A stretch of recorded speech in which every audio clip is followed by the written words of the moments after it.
A Camis nem começou e nós já tivemos a honra de patrocinar um campeão de Muay Thai, o Rauan, lá da cidade de São Gonçalo do Amarante, uma cidade que eu tenho no coração.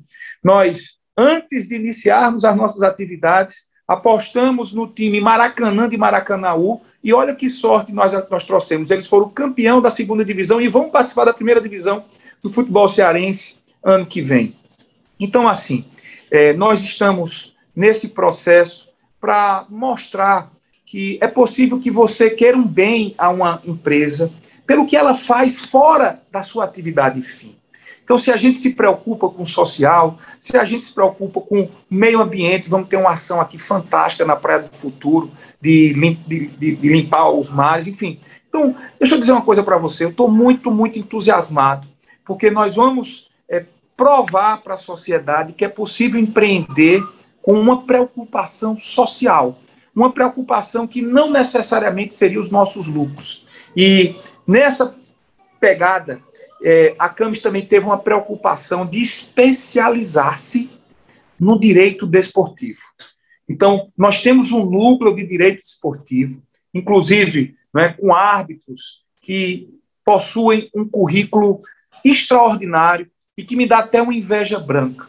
Mas eu estou tão focado em construir minha empresa que eu digo, rapaz, um dia eu chego nesse currículo aqui desse pessoal. Então, eu queria dizer para vocês que é um grande prazer. Peço desde já desculpas por não poder ficar até o fim. Espero que vocês me deem acesso posteriormente para que eu possa me deliciar com essa palestra, que eu tenho certeza que vai ser um brilho dos colegas palestrantes.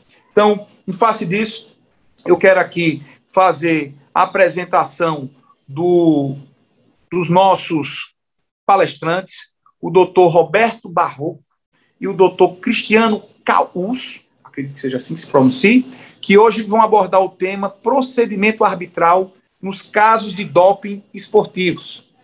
Então, o doutor Barroco, que é graduado e mestrando em Direito pela Faculdade de Direito da Universidade de São Paulo, Master in Law em ADR em ênfase em esporte pela Universidade de Oregon, coordenador do Instituto Brasileiro de Direito Desportivo, membro do International Sport Law Association, do Sport Lawyers Association e da Comissão de Direito Desportivo da OAB Santos.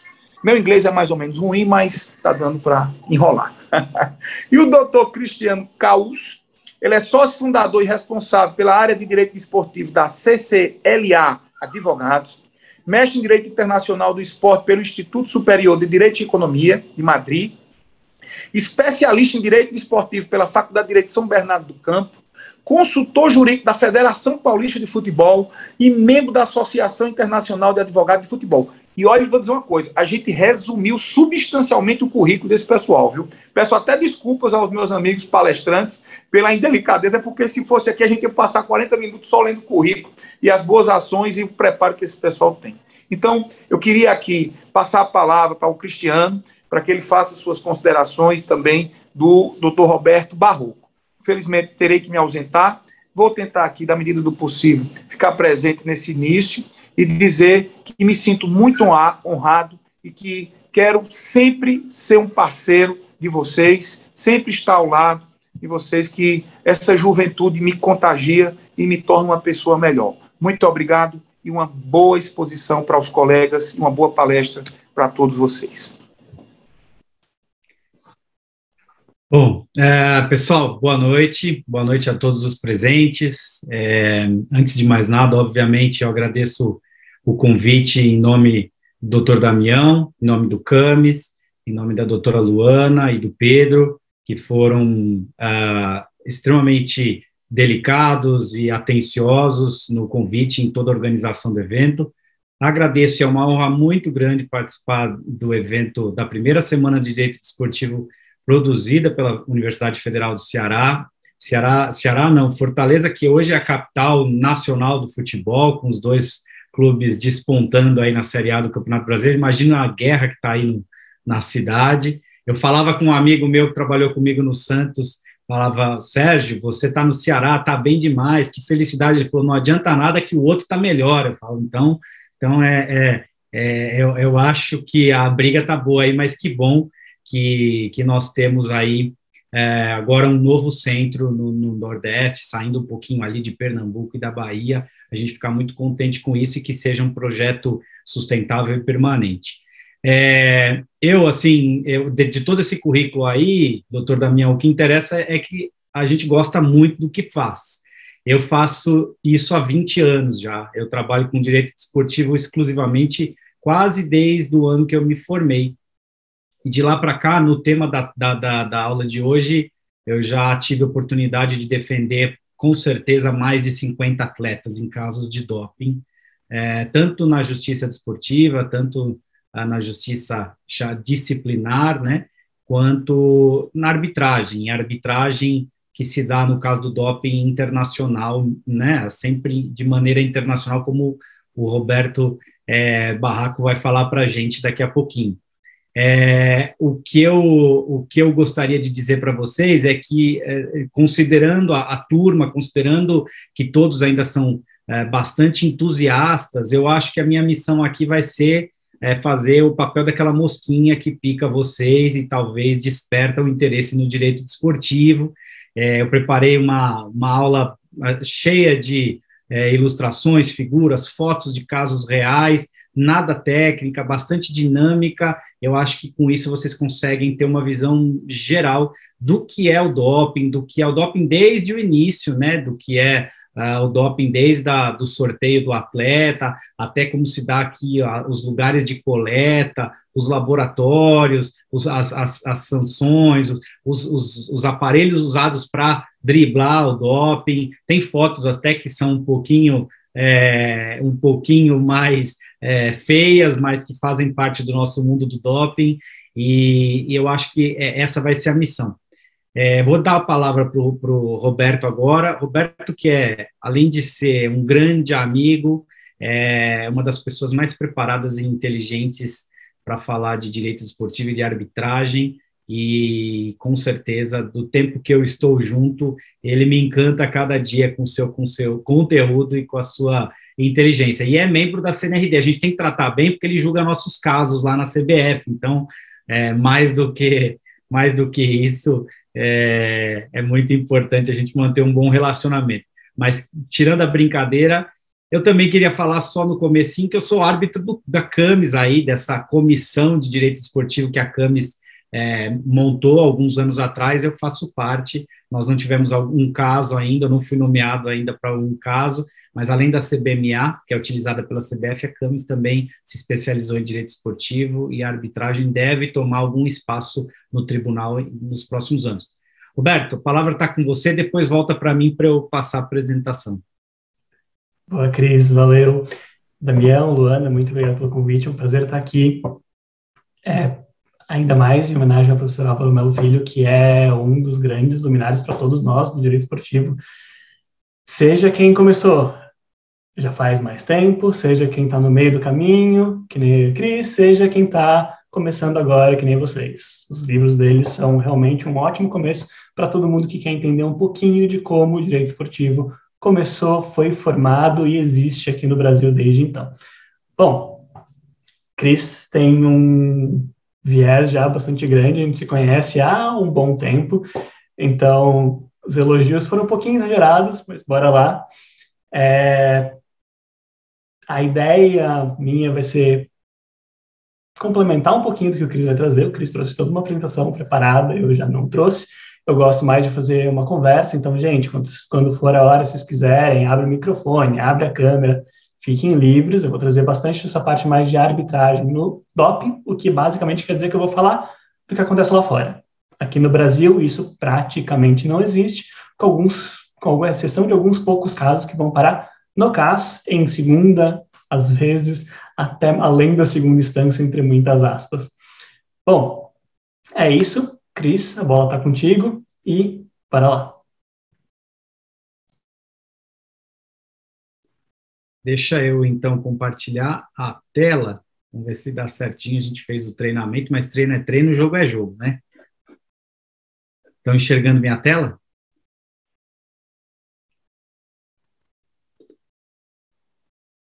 Bom, vocês estão vendo a apresentação aí, né? Isso, a gente está vendo todos os slides. Agora a gente está vendo o modo apresentação. Isso. Então, vamos lá.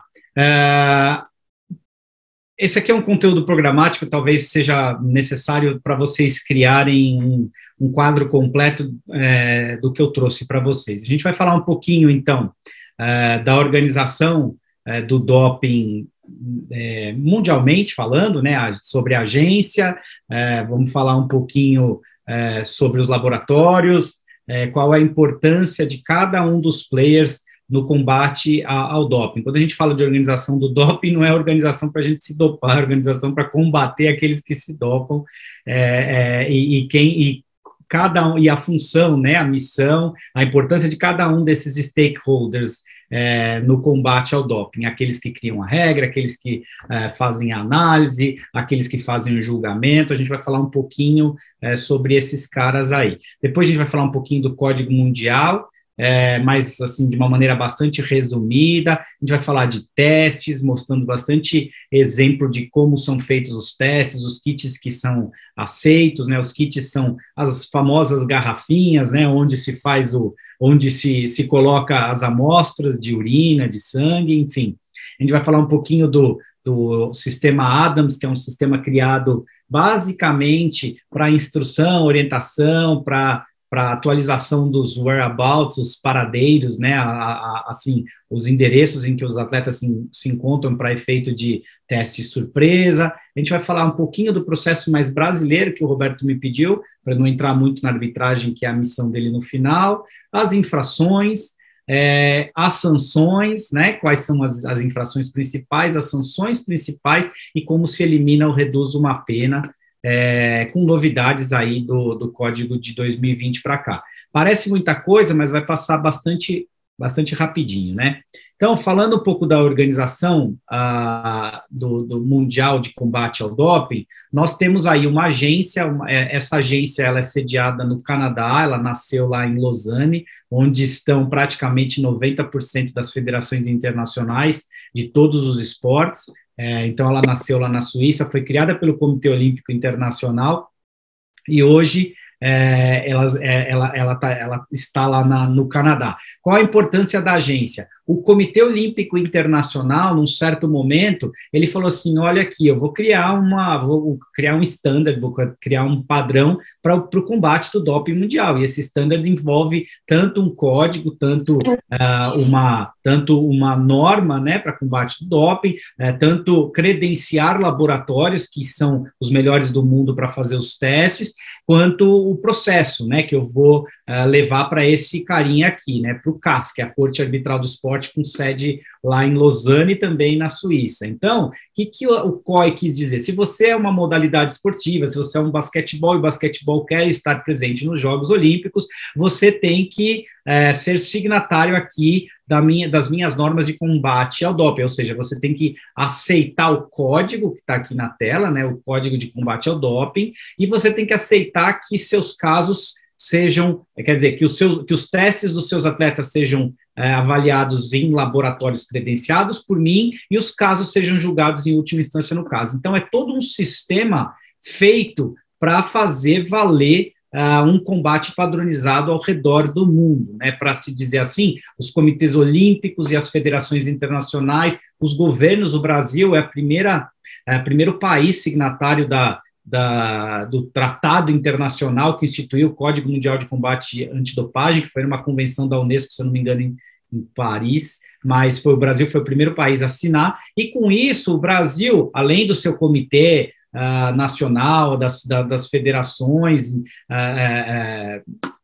do comitê organizador dos Jogos, que foi aqui no caso nosso de 2016, o Brasil também teve que instituir o combate do doping via lei federal, e ela criou a ABCD. Então, existe a Agência Internacional, que é a WADA, e existe a Agência Nacional, que é a Autoridade Brasileira de Controle de Dopagem. Ela que é responsável pelos exames, a gente vai ver um pouquinho mais à frente. Então, esse é o quadro geral, isso é o doping, esse aqui é o organograma do doping mundial, para vocês terem ideia de tudo que está envolvido aí nessa frente dentro do esporte, né, para trazer talvez o fair play esportivo, melhor dizendo. quais são as prioridades da UADA? A prioridade da UADA não é fazer exame e julgar e condenar atleta, ela tem todo um serviço de monitoramento para cumprimento do código, né? Ela tem, por exemplo, ela monitora e ela orienta as agências ao redor do mundo, no caso aqui da brasileira, ela que dá todo o suporte da ABCD. Então, ela coopera com esses países para que a norma seja mundialmente aplicada da mesma forma, que um atleta brasileiro seja sujeito ao mesmo controle, ao mesmo processo, ao mesmo rigor que é um atleta, por exemplo, na China e na Rússia, né? A gente vê casos da Rússia que não são os melhores exemplos, né? Até por esse banimento que houve da delegação, mas, assim, o ideal é que haja um monitoramento, uma cooperação para aplicação uniforme do código ao redor do mundo. Então, ele investe também, a UADA investe em ciência, em medicina, sempre dizem que o doping está um passinho à frente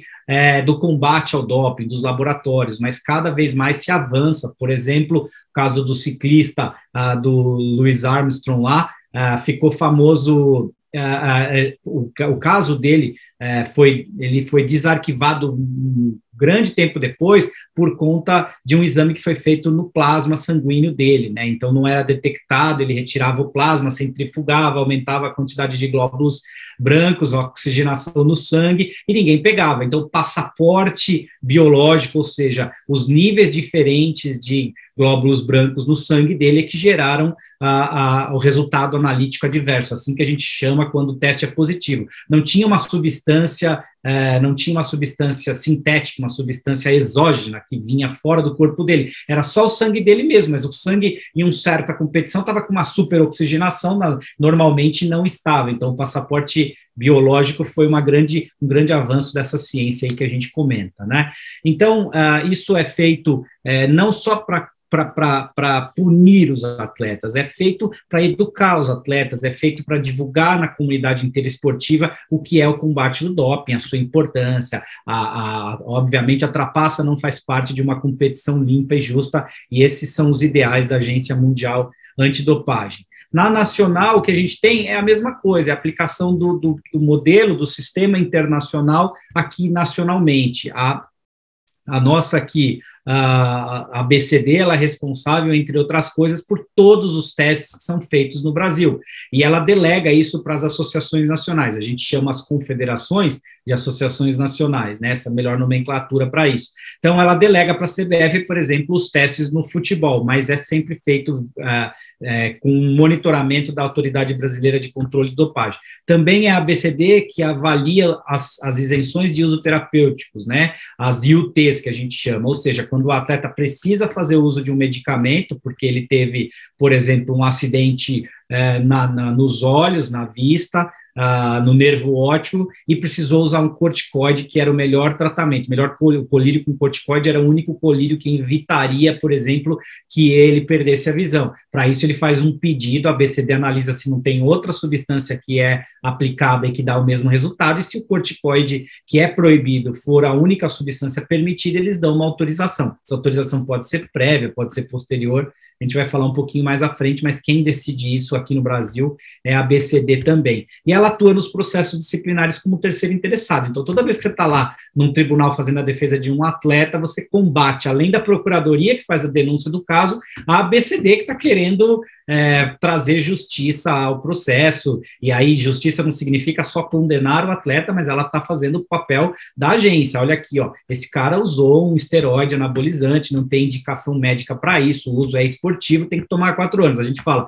não, esse esteroide estava num tratamento que ele fez, essa substância foi uma contaminação cruzada, isso não foi uso esportivo, ou no caso, por exemplo, de uma substância estimulante, de uma substância de abuso, como uma cocaína, que era chamado de droga social, a gente fala, isso não é uso esportivo, é um vício, e eles falam, poxa, isso daí foi para ganhar performance, então estão fazendo papel de agência, eles fazem parte de terceiro interessado, tá? Falando um pouquinho do código, pessoal, e quando vocês tiverem alguma pergunta, não sei se vocês querem fazer no final, se vocês querem interromper, abrir o microfone e fazer na hora, fiquem absolutamente à vontade para não perder o gancho aí, não perder o momento certo aí da apresentação. Estou correndo um pouquinho, porque a gente tem 40 minutos e eu quero depois dar a palavra para o Roberto. Mas olha só, pessoal, falando do código, não existe só o código. Vejam aí na tela a quantidade de guidelines, né, que existem no combate ao doping. Tem um guideline, tem um regulamento, uma norma específica para testes, né, para dizer como os testes devem ser feitos.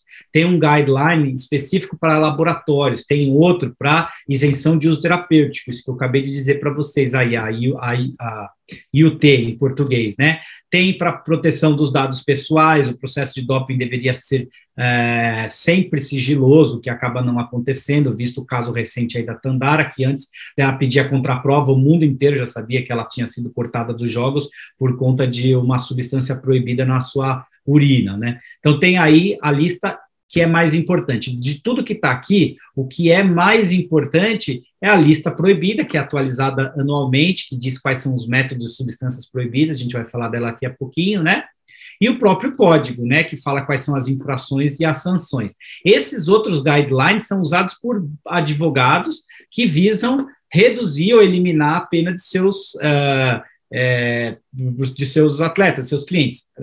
Assim, isso é só uma brincadeira, não é usado para isso, a gente se utiliza disso para estratégia de defesa, mas eles servem para uma finalidade específica. Por exemplo, o guideline de teste serve para que o laboratório ou a ABCD, aqui no caso do Brasil, a agência saiba como fazer um teste e assim sucessivamente, né, o de laboratório para o laboratório, aí o T para o staff do atleta, mas nós, advogados, utilizamos as brechas em cada um desses regulamentos para atender da melhor forma ao nosso cliente. Eu vou dar um exemplo para vocês. Eu tive uma atleta da esgrima, não me lembro o ano direitinho, acho que 2012 ou 2013, e essa atleta foi testada no laboratório da Colômbia com um kit absolutamente precário, um kit fora dos padrões aí desses guidelines, e o laboratório também, e o que a gente chama de cadeia de custódia logística, o transporte, a guarda da substância foi totalmente errada. A gente conseguiu anular o exame feito na Colômbia, as amostras foram enviadas para um laboratório de Colônia, na Alemanha, e lá foi detectada uma substância absolutamente diferente daquela que tinha sido detectada na Colômbia, mas, por azar da atleta, isso não adiantou de muita coisa, porque a substância também era uma substância anabolizante, né, era um esteroide, e a atleta foi punida naquela época aí por 1 ano e 11 meses, mas a estratégia de defesa toda foi baseada nesses guidelines. É muito interessante que vocês conheçam um pouquinho quem vai trabalhar nessa área do doping. Fazendo só um parênteses aqui, pessoal, o doping é uma parte bem, assim, pequena do direito desportivo. Vocês estão tendo a semana de direito desportivo, vocês vão ter matéria de tudo que é frente de atuação. O que a gente está tratando, eu e o Roberto, hoje aqui, é uma área bastante interessante, muito complexa, muito difícil, que pouquíssimos advogados atuam dentro do direito desportivo. Você pode conversar com a maioria dos advogados que são especializados em direito desportivo, pouquíssimos advogados são especializados e fazem doping, porque envolve muita coisa, envolve todas essas normas, envolve uma atuação internacional, um domínio perfeito dos tribunais, da arbitragem, como o Roberto vai falar aí, internacional, de justiça desportiva aqui no Brasil. Você tem que estar constantemente atualizado, você tem que ter um médico a tiracolo, né, um biólogo, muitas vezes, para tratar de alguns casos de efeitos da substância dentro do corpo. Então, obviamente, sem contar com o idioma, né? Então, o doping é tudo isso que vocês estão vendo aí na tela, que a gente conseguiu mostrar até agora, tá? E o que é doping? Doping é infração à norma. Não é verdade que o doping é só aquela substância que dá algum aumento de performance, como as pessoas pensam. Você não precisa ter nenhum aumento de performance para ter doping. Se a substância ou o método é proibido, por qualquer razão que seja, esteja presente no código uma infração, você é punido por doping. Então, não é só a presença ou a tentativa do uso da substância, também é de um método, também é você cair fora de um local de coleta, quando você foi sorteado precisamente de doping, também é você não manter atualizado o seu whereabouts, que é o paradeiro, onde você vai estar. Por exemplo, você você fala que você vai estar treinando no clube de segunda a sexta, depois você vai para a faculdade, depois fim de semana o endereço da sua casa é X, e aí vão fazer um exame fora de competição, um exame de surpresa, você não está nesse paradeiro. Na terceira vez que eles vão e não te encontram no paradeiro que você preencheu lá, no sistema Adams, que a gente vai falar um pouquinho, você pode ser punido por doping, né? Você fugir do local de coleta após ser sorteado é doping, você influenciar alguém ou sabotar o líquido, a garrafa de hidratação de alguém é doping, e não só o atleta é punido, o staff dele é punido, o treinador, o médico, os responsáveis. Então, o código, ele abrange uma coisa muito maior do que simplesmente a trapaça, o uso para ganho de performance. Tem muitas infrações que são consideradas doping, a gente vai ver um pouquinho mais à frente, tá? Princípio maior do caso do doping, eu quero que vocês parem atenção, para prestar atenção nesse caso, o princípio maior do doping é a responsabilidade objetiva, strict liability, que a gente chama. O que é o strict liability? Não adianta a gente ter tudo isso que eu falei para vocês, todo esse sistema, toda esse organograma, esses guidelines, um tribunal montado, se você chegasse para o atleta e falasse assim, olha aqui, eu encontrei aqui um estimulante na sua amostra, na sua urina, na urina coletada na final da competição que você foi campeão, e ele falasse assim, poxa, mas eu não sei de onde veio isso, ou se não, olha, foi o meu treinador que me orientou a utilizar, eu não tive dolo, né? Eu não usei voluntariamente, eu não sabia, eu tomei um analgésico porque eu estava com dor de cabeça. Não adianta, se você alegar que você teve culpa leve, porque você realmente tomou uma Neosaldina para dor de cabeça, se você alegar que foi o seu treinador que colocou na sua garrafinha, se você alegar que você não tinha conhecimento daquele suplemento, estar ou não, por exemplo, estar infectado, né, com alguma substância, você não consegue fugir da penalização. O advogado de doping quase que sempre trabalha para redução da pena, não para absolvição. Raros são os atletas absolvidos em caso de doping, porque mesmo com culpa leve, os atletas têm a responsabilidade objetiva, ou seja, se a substância está dentro do seu organismo, você vai ser punido, a menos que você consiga provar que aquilo entrou com zero culpa, né? Com zero negligência, né? A modalidade de culpa negligência. Então, ou seja, que você não contribuiu em nada para isso. Se você disser que tomou um suplemento e aquele suplemento estava contaminado, isso não é negligência zero, porque você assumiu o risco ao tomar um suplemento. Se você foi e fez uso de um suplemento, e aquele suplemento pode estar contaminado na fabricação dele, na farmácia de manipulação, então isso não é negligência zero, isso é culpa leve, você vai reduzir muito a sua pena, principalmente você provar que o uso do suplemento tinha uma finalidade clínica e não esportiva, que você tomou para outra finalidade que não o esporte, mas isso não é ausência de negligência leve. Por isso que o código e o sistema de doping é todo baseado na responsabilidade objetiva, ou seja, está no seu corpo, é você que vai responder por isso. Não interessa se alguém sabotou, não interessa se alguém deu, até porque a prova da sabotagem é muito difícil de se fazer. Se você fizer, muito provavelmente você pode eliminar a pena, eliminar a sanção, mas é muito difícil. Eu nunca vi caso de sabotagem, eu já vi contaminação cruzada para Dedé, eu já vi caso de uso errado, né? O que mais tem, a maioria dos atletas que eu defendi até hoje, é a pessoa fazer o uso de um colírio, de um Berotec ou Aerolin, aquele para inalação numa crise asmática, né? De bronquite asmática. O cara que usou a finasterida para queda do cabelo, a menina que usou o Naridrim no nariz, para desentupir o nariz, o cara que tomou corticoide fazendo infiltração porque tinha tido uma lesão. Então, esses casos são mais comuns. Vou dar um caso aqui para vocês. Daiane dos Santos, em 2009, eu fiz a defesa dela de doping. Não sei se vocês se lembram, a Daiane, ela ficou em 6º lugar nos Jogos Olímpicos de Pequim e entrou numa lista de atletas testáveis.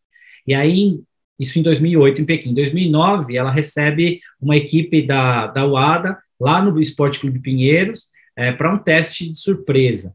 Só que naquela época ela tinha 8 parafusos na perna e tinha um desvio de não sei quantos graus no joelho dela, e estava fazendo tratamento. Então ela iria competir, não, ela ia voltar a treinar só 6 meses à frente, né? Não tinha motivo nenhum para ela usar uma substância proibida naquele momento que ela recebeu o controle fora de competição e de surpresa.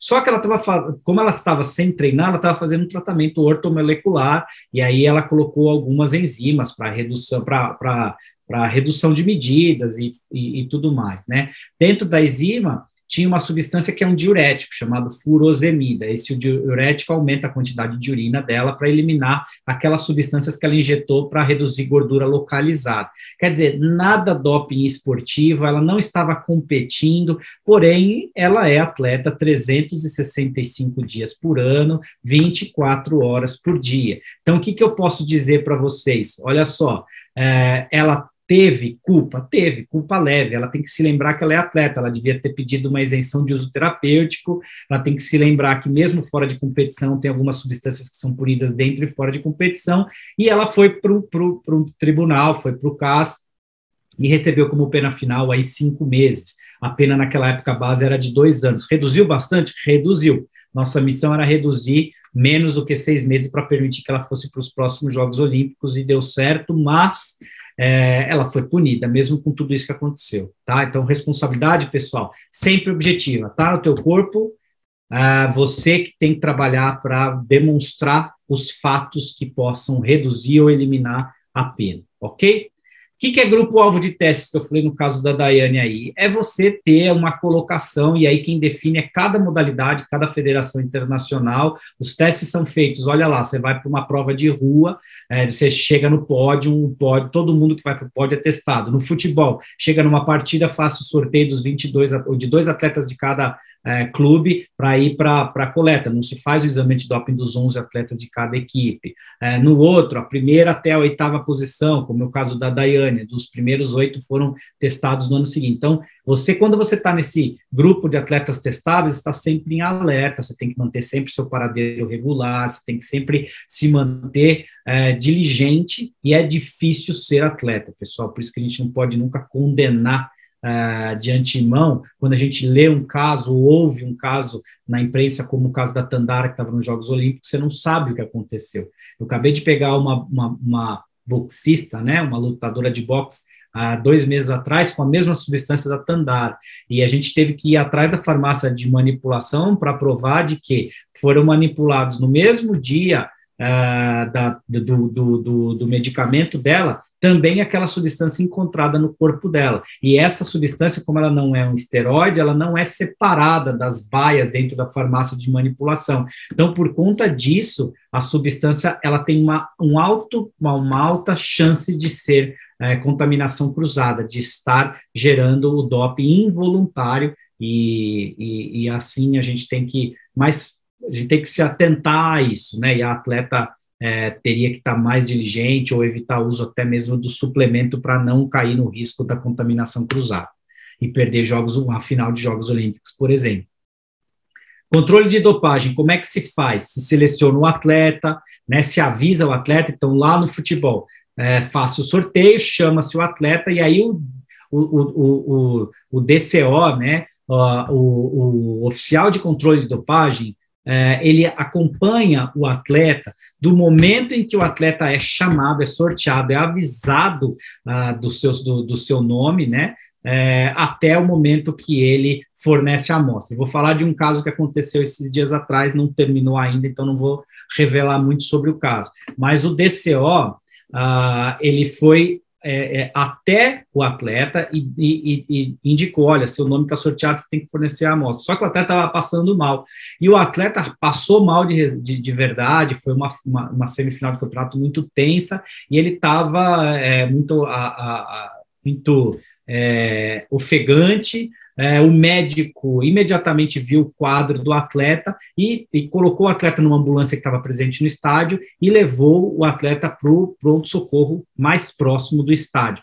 o DCO foi junto com o atleta. Todo momento o DCO estava junto com o atleta. Chegou lá no pronto-socorro, o DCO acompanhou todo o tratamento do atleta, o atleta tomou 2 substâncias e consta na prescrição médica. E as substâncias foram dadas porque é um protocolo geral da medicina, não é médico do esporte, para combater as chances de um infarto, né, um quadro possível de infarto.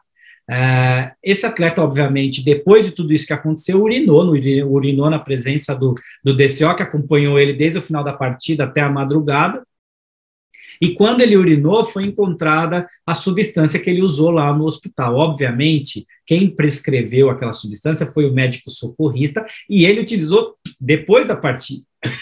Então, a gente fez a prova de que ele utilizou depois da partida por indicação médica de um quadro de possível infarto. Ele não foi uma urina colhida logo depois do jogo, então ele não usou no jogo. Por isso, não é doping, né? Então, é um caso bastante diferente daqueles que eu já trabalhei, mas é um caso que explica muito o que é essa parte do controle de dopagem, né? A coleta das amostras, como é feita. Para vocês terem uma ideia, olha aí o local de coleta das amostras, tem que ter um espelho na frente, ou o oficial de controle de dopagem fica olhando realmente as partes íntimas, tanto da mulher quanto do homem, para evitar alguns aparelhos que fraudam, que driblam esse tipo de coleta, de fornecimento de amostra, né, de urina.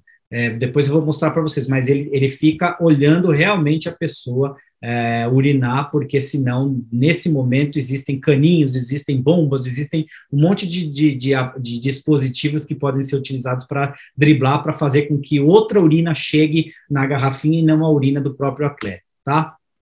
Mais uma foto aí de como o oficial fica realmente olhando você fazer o xixi aí na garrafinha, tá?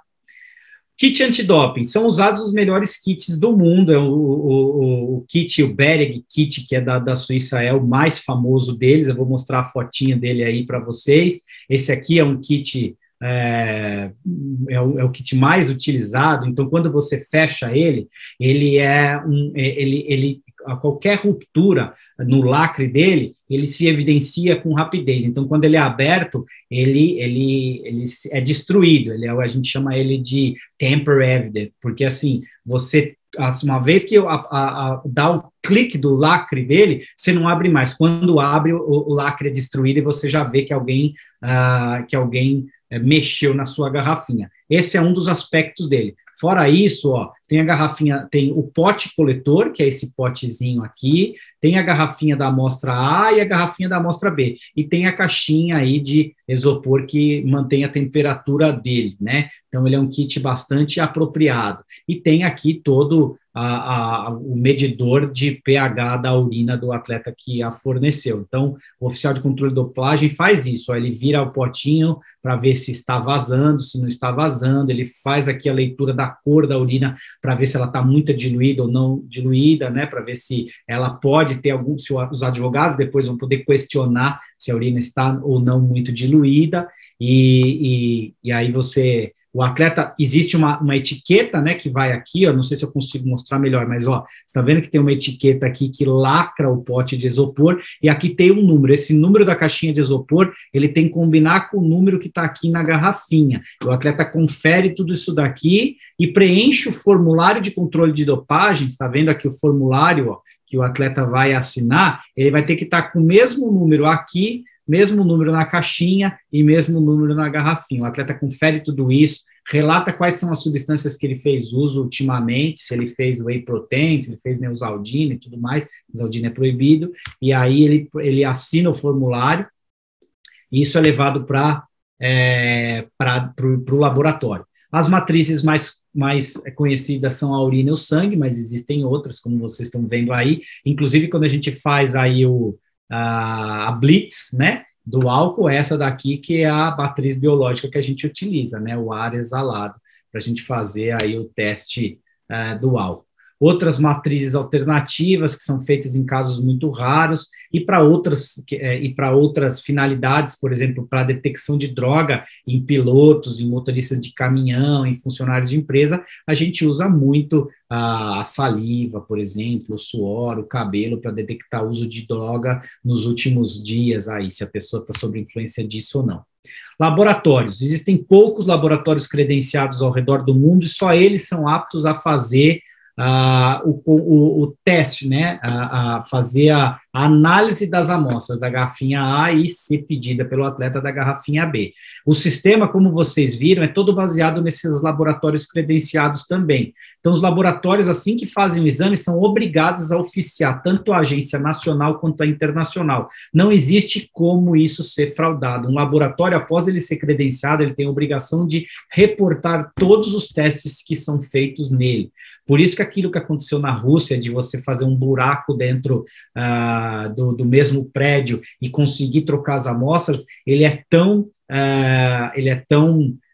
posso dizer, tão agressivo à norma, porque a única forma de você evitar, o laboratório que estava lá não era laboratório russo, é um laboratório que também tinha russos, mas que ele era obrigado a reportar todo e qualquer exame, seja de um russo, seja de um americano, né? Mas ali, o que eles faziam? À noite, por meio desse buraco, eles substituíam as amostras por urinação, e com envolvimento, inclusive, da Agência Nacional Russa, do Comitê Olímpico Russo, por isso que foi tão grave assim, e eles foram punidos tão severamente, tá?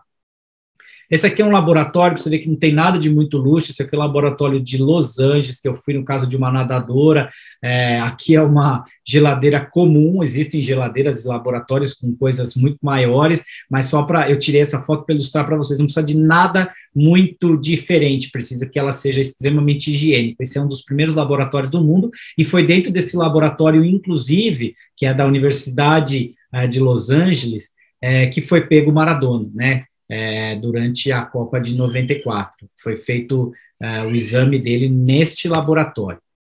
Bom, pessoal, os laboratórios, então, qual é a missão deles? Receber as amostras, fazer os exames e fornecer isso daqui, né? Que é o DocPack, né? Que a gente chama.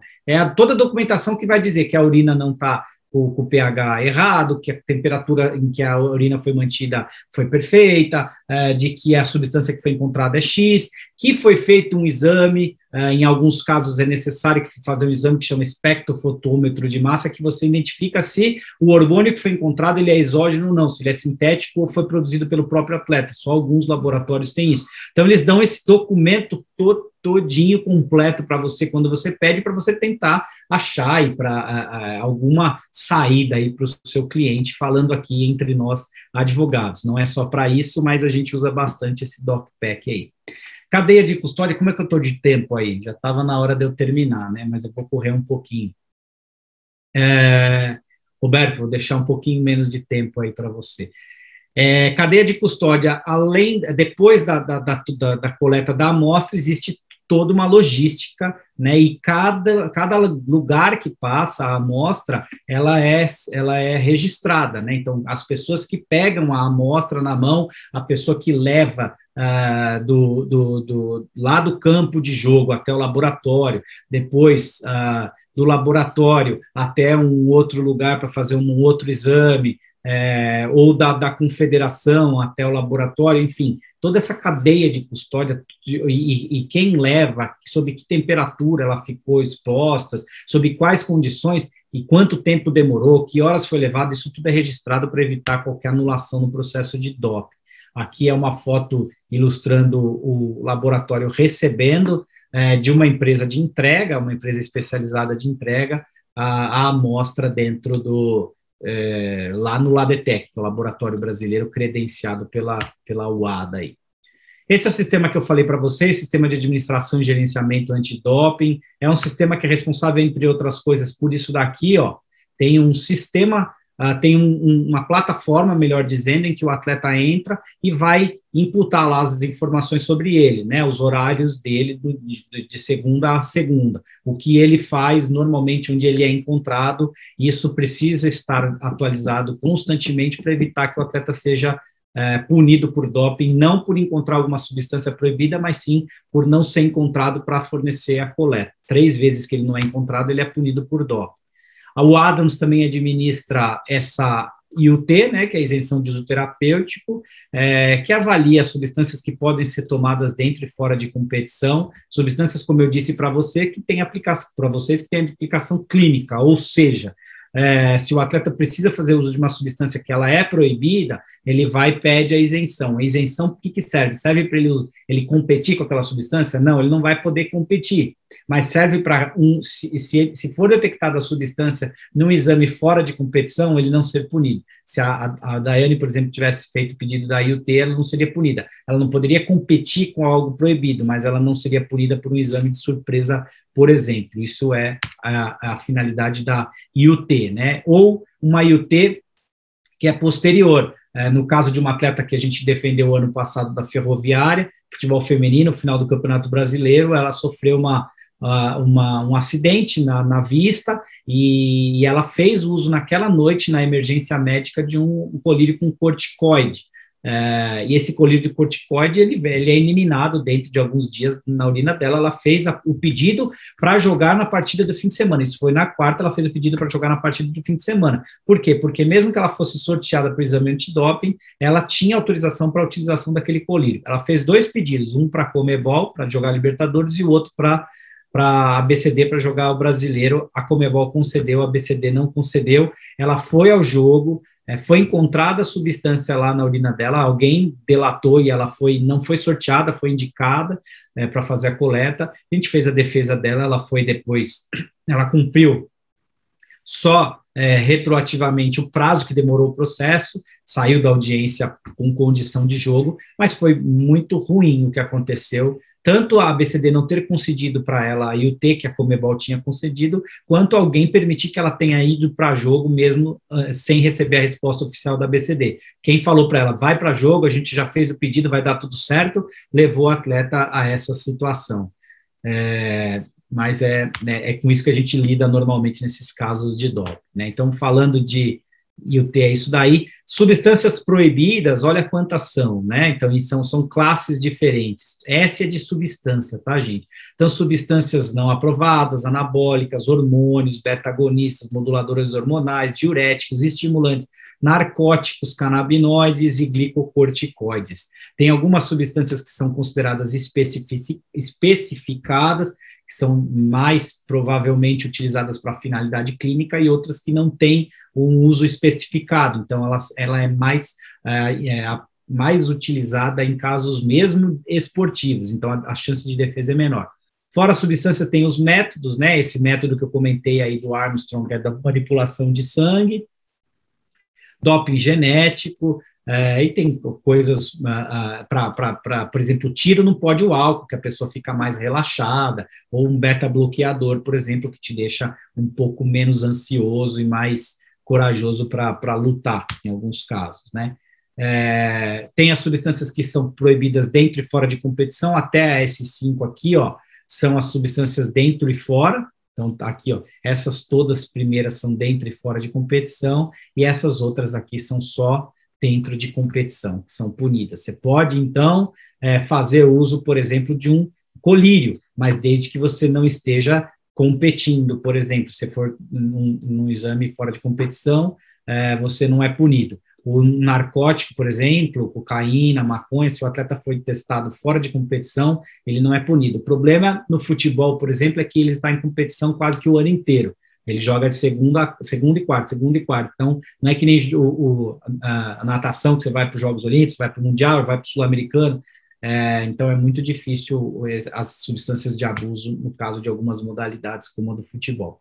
Esse aqui é um dispositivo que os atletas utilizam para implantar dentro do corpo uma urina sadia, por isso que o DCO fica, obviamente, vendo se a urina está saindo das partes íntimas do atleta. Esse daqui é outro, né? Então, a pessoa bombeava, e aqui é uma bexiga, né? Bombeava e guardava dentro do reto a urina sã, a urina provavelmente fornecida por um companheiro, um treinador, alguém do staff. Esse aqui é um outro dispositivo com aqui o reservatório para a urina sadia. Então, você vê que tem bastante tentativa de fraudar e burlar os exames antidoping.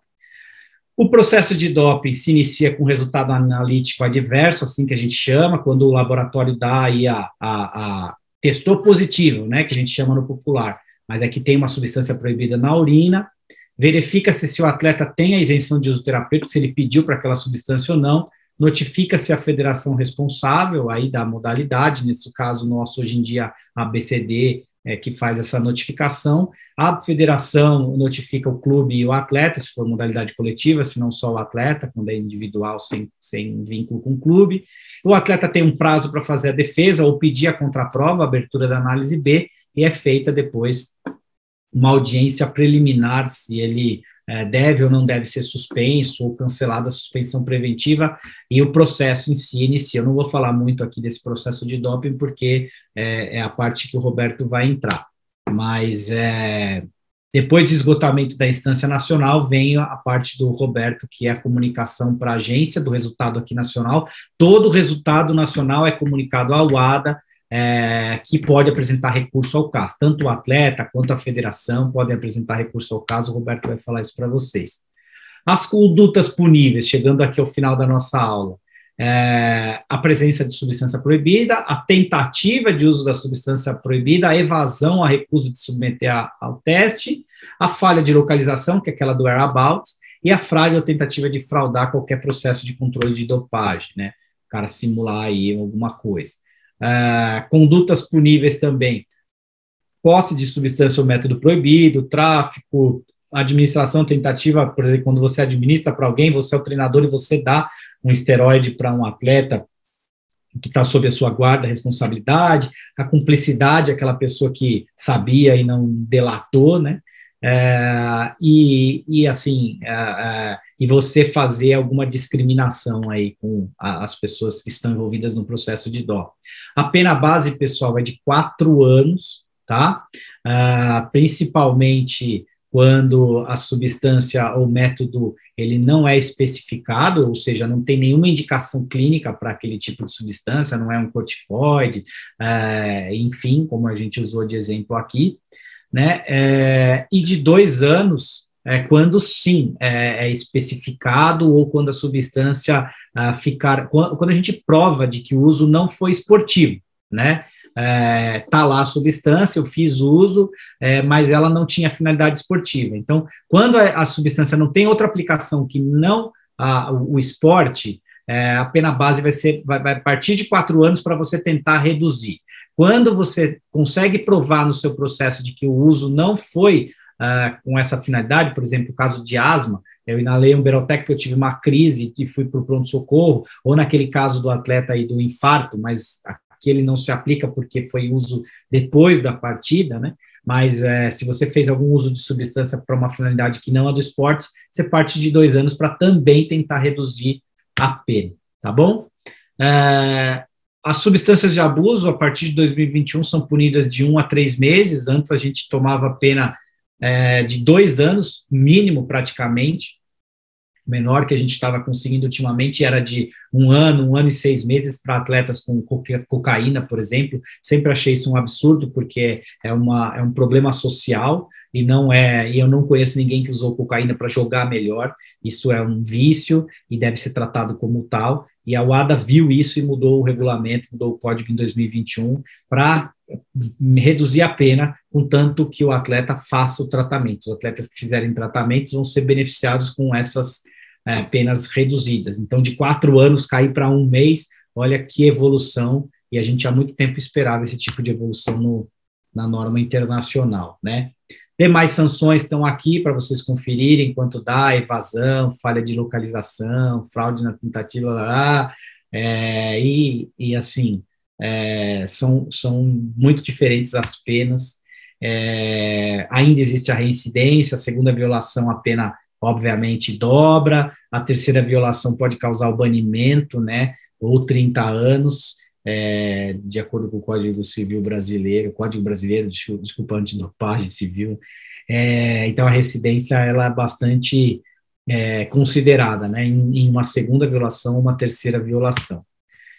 Existe o caso da suspensão provisória, todas as substâncias que não são especificadas ou não têm uso clínico, ela gera uma suspensão provisória obrigatória. Esse caso aí do atleta do infarto, ela definiram por uma suspensão provisória, a gente chama uma audiência só para tratar da suspensão provisória e o tribunal TJD-AD cancelou a suspensão provisória, ele está jogando hoje até que o processo dele ser iniciado, porque eu acho que não vai ter nem processo, seja julgado, tá? Acho que é isso, pessoal. Quando você consegue eliminar ou reduzir a suspensão, quando você mostra a ausência de culpa ou de culpa significativa, quando você presta ajuda substancial para o sistema de doping, para a ABCD, para a UADA, para descobrir quem contribuiu para essa infração, se o laboratório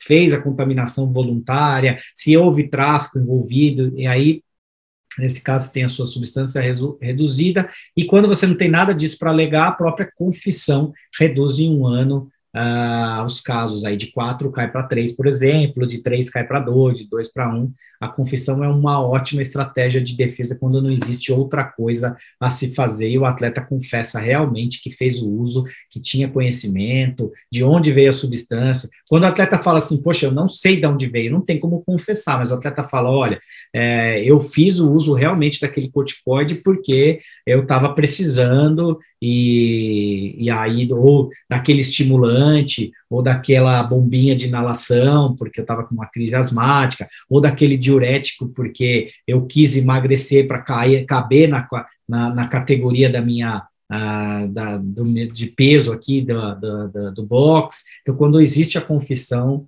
você consegue reduzir a pena, tá bom? Pessoal, aí estão meus contatos, para quem quiser tirar alguma dúvida, quiser perguntar alguma coisa que não der tempo para perguntar em aula hoje, novamente agradeço demais, desculpa a correria, 8h30, avancei um pouquinho o sinal, mas fica por conta aí da necessidade de mostrar tudo isso, todo esse conteúdo que eu trouxe para vocês e a apresentação completa.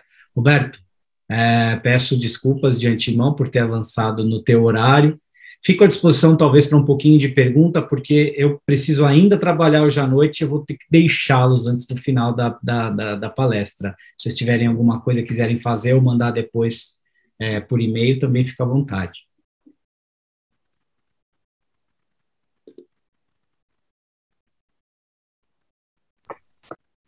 Pedro, Júlia, eu vi que fizeram bastantes perguntas sobre a exposição do Cristiano. Não sei se seria o caso da gente passar logo agora para ele, já que ele vai se ausentar.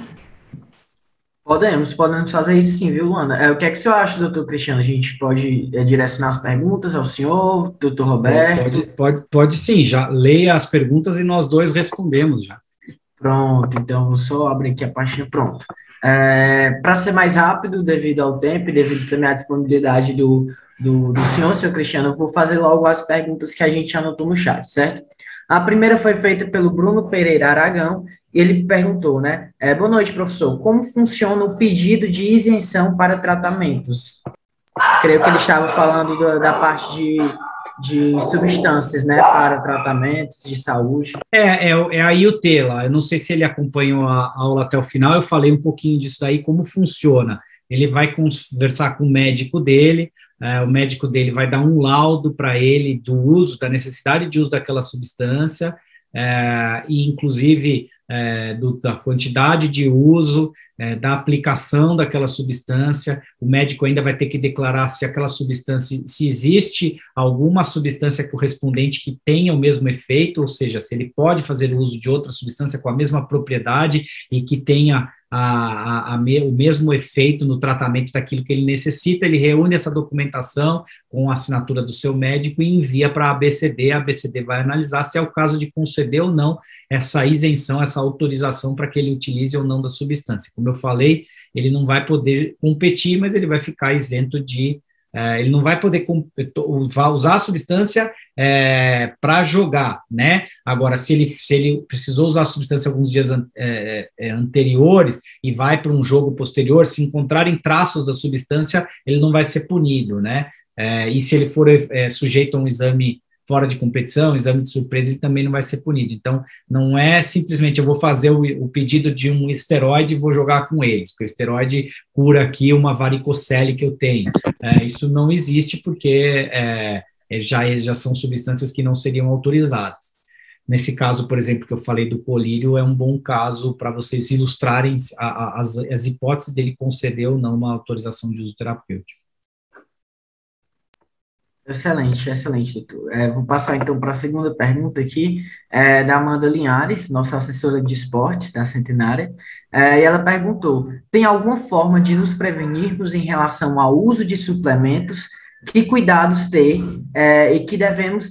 e a que devemos ficar atento ao escolher o tipo ou marca de suplementos. E aí, para completar também a pergunta dela, eu gostaria que o senhor explicasse um pouquinho sobre se é permitido, né, os atletas de alto rendimento fazer a utilização desses suplementos. A forma de prevenir, né, Roberto, é não usar. Essa é a melhor forma de prevenção, porque você corre risco mesmo. Agora, se for fazer uso dos suplementos, creatina, whey protein, que faça de laboratórios extremamente qualificados, porque se evita aí os laboratórios de fundo de quintal, as melhores marcas, por exemplo, os atletas de alto rendimento, é uma falácia você dizer que eles não fazem uso de suplementação, né? Então, que escolha as melhores marcas para isso, porque ninguém tem um laboratóriozinho lá dentro de casa para analisar toda a substância que a gente faz uso. Eu tive o caso de uma atleta, que a nutricionista dela determinou que ela usasse paulina, taurina, cafeína e chá verde. São todas substâncias estimulantes para provas de natação que são feitas de manhã. E substituíram a folha de chá verde por furosemida, que é um diurético, porque a chá verde é difícil de encontrar, é mais caro, e a furosemida está em qualquer farmácia e tem o mesmo efeito, diurético, só que é sintético e é proibido. O chá verde, que são as outras, guaraná, cafeína, chá verde, é tudo substância da Amazônia, substância que é natural aí.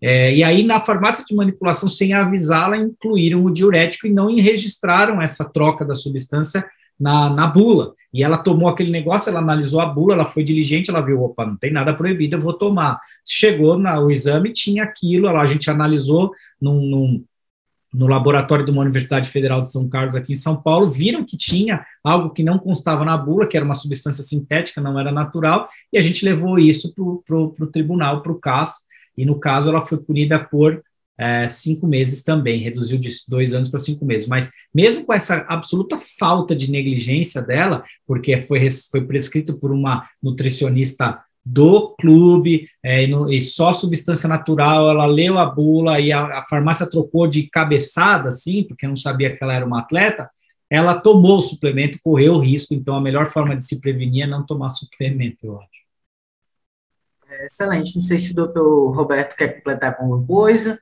Pronto, só um comentário, quem sou eu para comentar, né? Mas só um comentário rápido, doutor Cristiano, sobre isso. Você é o Pedro Júlio Roque Almeida Braga, olha que nome bom.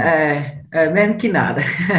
Mas, enfim, eu tive a oportunidade de ouvir a presidente do tribunal, do Tribunal Antidopagem, né, a doutora Tatiana Mesquita, em uma aula que a gente teve recentemente no IBDD Universitário, e ela falou assim, na visão dela enquanto julgadora, né, no caso, e agora a gente eu estou tendo, no caso, a oportunidade de ver a fala de advogados, né, enquanto defesa, e aí ela não citou um caso específico, ela citou, assim, uma problemática que encaixa muito com esse discurso que o senhor fez agora sobre esse cuidado, né, sobre essa atenção, que isso também vai influenciar na ponderação das penas e do julgamento em si, a questão do cuidado do atleta, né, de realmente ir atrás de laboratórios especializados, que tem um compromisso, não pegar, como o senhor falou, né, esses de fundos de quintal e tudo mais, ficar extremamente atentos também às substâncias utilizadas em remédios, suplementos, mas aí, como o senhor falou, a melhor forma realmente deve ser a não utilização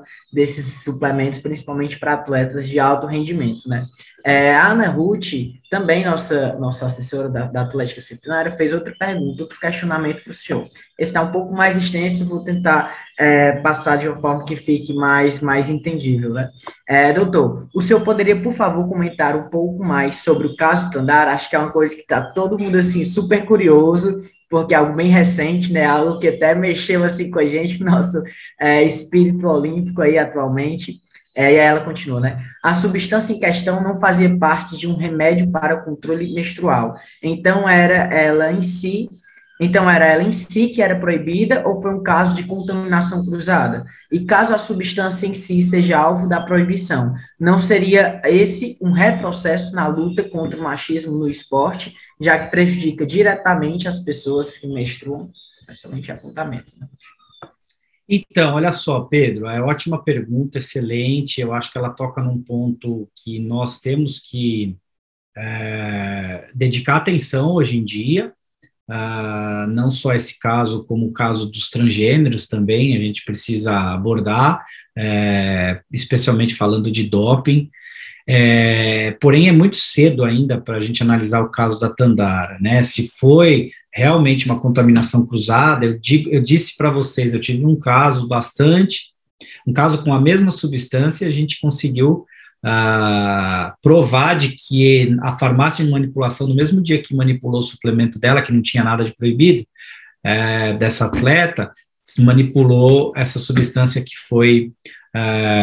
que foi detectada na urina e que é proibida, né?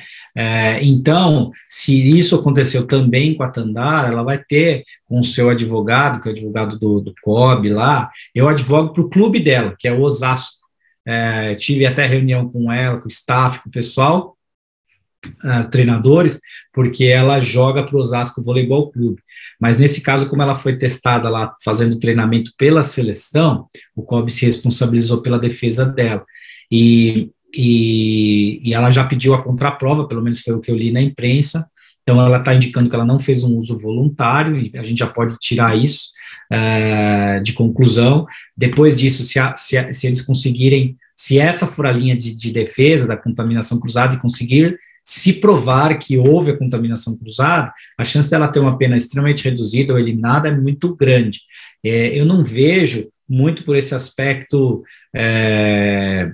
de ser uma discriminação. O doping, ele não vê muito gênero, né? Tanto, agora, o que ele vê o gênero é nesse caso, se ela eu preciso ver a linha dela, se é a contaminação cruzada ou se é essa questão da menstruação, né? Se for de uma questão da menstruação, sendo uma substância ou um método proibido, eu não sei se ela tem uma redução tão grande, porque daí ela poderia ter pedido uma isenção de uso terapêutico, sabe, Pedro? Ela poderia ter mostrado a necessidade daquela medicação e ter pedido uma autorização prévia para fazer o uso dela. Se não o fez, vai ser, obviamente, eliminado um período grande, porque não vai ser um uso esportivo, vai ser um uso clínico, cai de 4-2, lembra que eu falei para vocês, quando você prova que não tem finalidade esportiva, já reduz pela metade, mas não elimina a pena. Se é a contaminação cruzada, isso for provado, as chances são maiores, mas ali o staff jurídico dela vai ser muito competente para conseguir conduzir esse caso. Acho que é isso.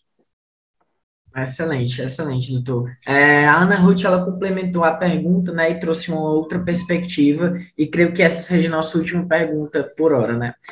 Doutor, fora o caso da Tandara, se moduladores hormonais são proibidos dentro e fora de competição, os atletas podem ou não podem, né, tomar ansiolíticos, antidepressivos ou até mesmo anticoncepcionais?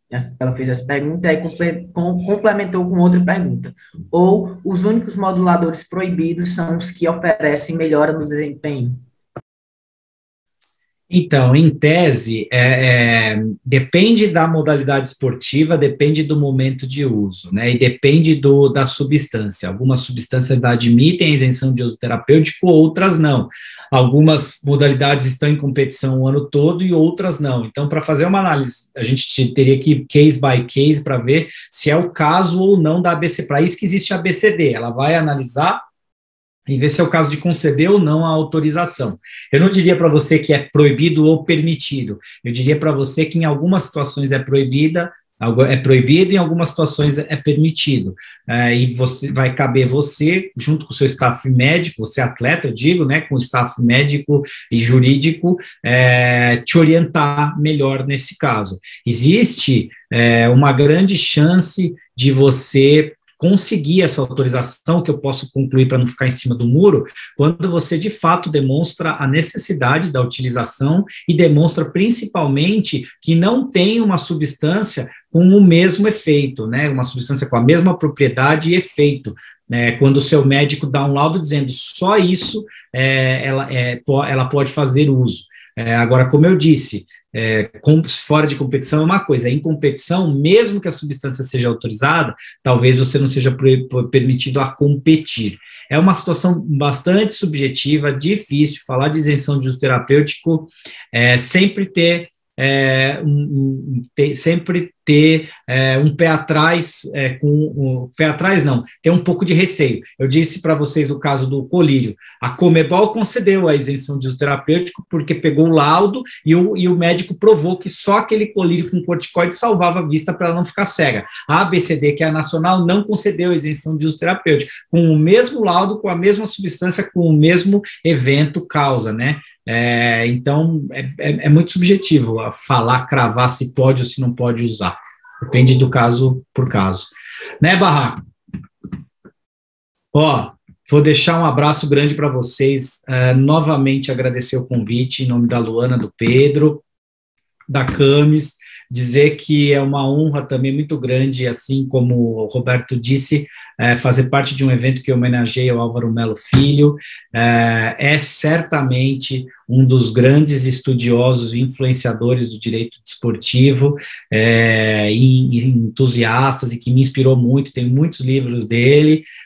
Sou de uma geração que é chamada geração 2, a geração do Álvaro com Valé de Perry, com Heraldo Panhoca, Carlos Miguel Aidar, que escreveram a Lei Pelé, a primeira geração. Eu me formei em 99, a Lei Pelé deles é de 98, então eu surfei essa segunda onda. Então fui compartilhei muitos eventos, tinha uma amizade muito próxima com o Álvaro, e é uma honra muito grande falar num evento que eu homenageei. Um abraço a todo mundo, fico à disposição. Barraco, boa sorte, você vai brilhar novamente, segura que a turma é sua aí agora. Excelente, doutor Cristiano, muito obrigado.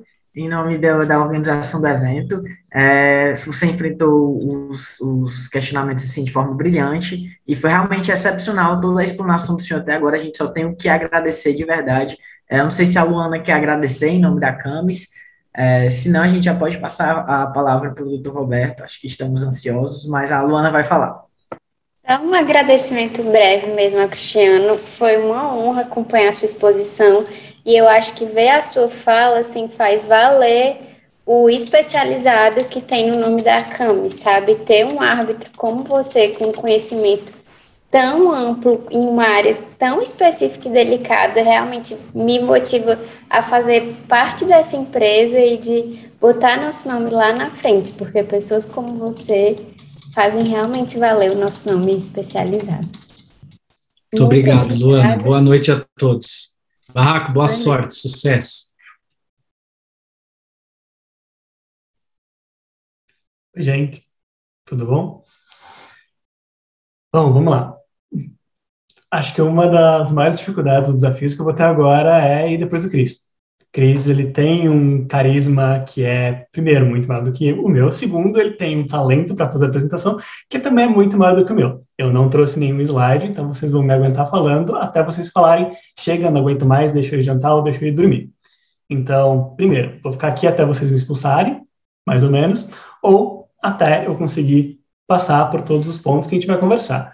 Eu dividi essa nossa conversa em mais ou menos 7 pontos sobre essa questão um pouco mais procedimental. Eu vou falar só de arbitragem? Não, porque tem muita coisa que é parecido com arbitragem, mas não é bem arbitragem. E sempre que eu puder, eu vou trazer alguma coisa, ou da minha carreira, ou da parte mais acadêmica, que faz sentido. E, gente, eu estava ouvindo o painel anterior, eu sei que vocês também estão vendo um pouquinho mais o que é direito esportivo, quais são as carreiras possíveis. Se vocês tiverem alguma dúvida também sobre isso, só jogar no chat, eu estou lendo aqui o chat, ou levantar a mão, abrir o microfone, falar. A ideia é que seja mais uma conversa mesmo do que uma apresentação em si.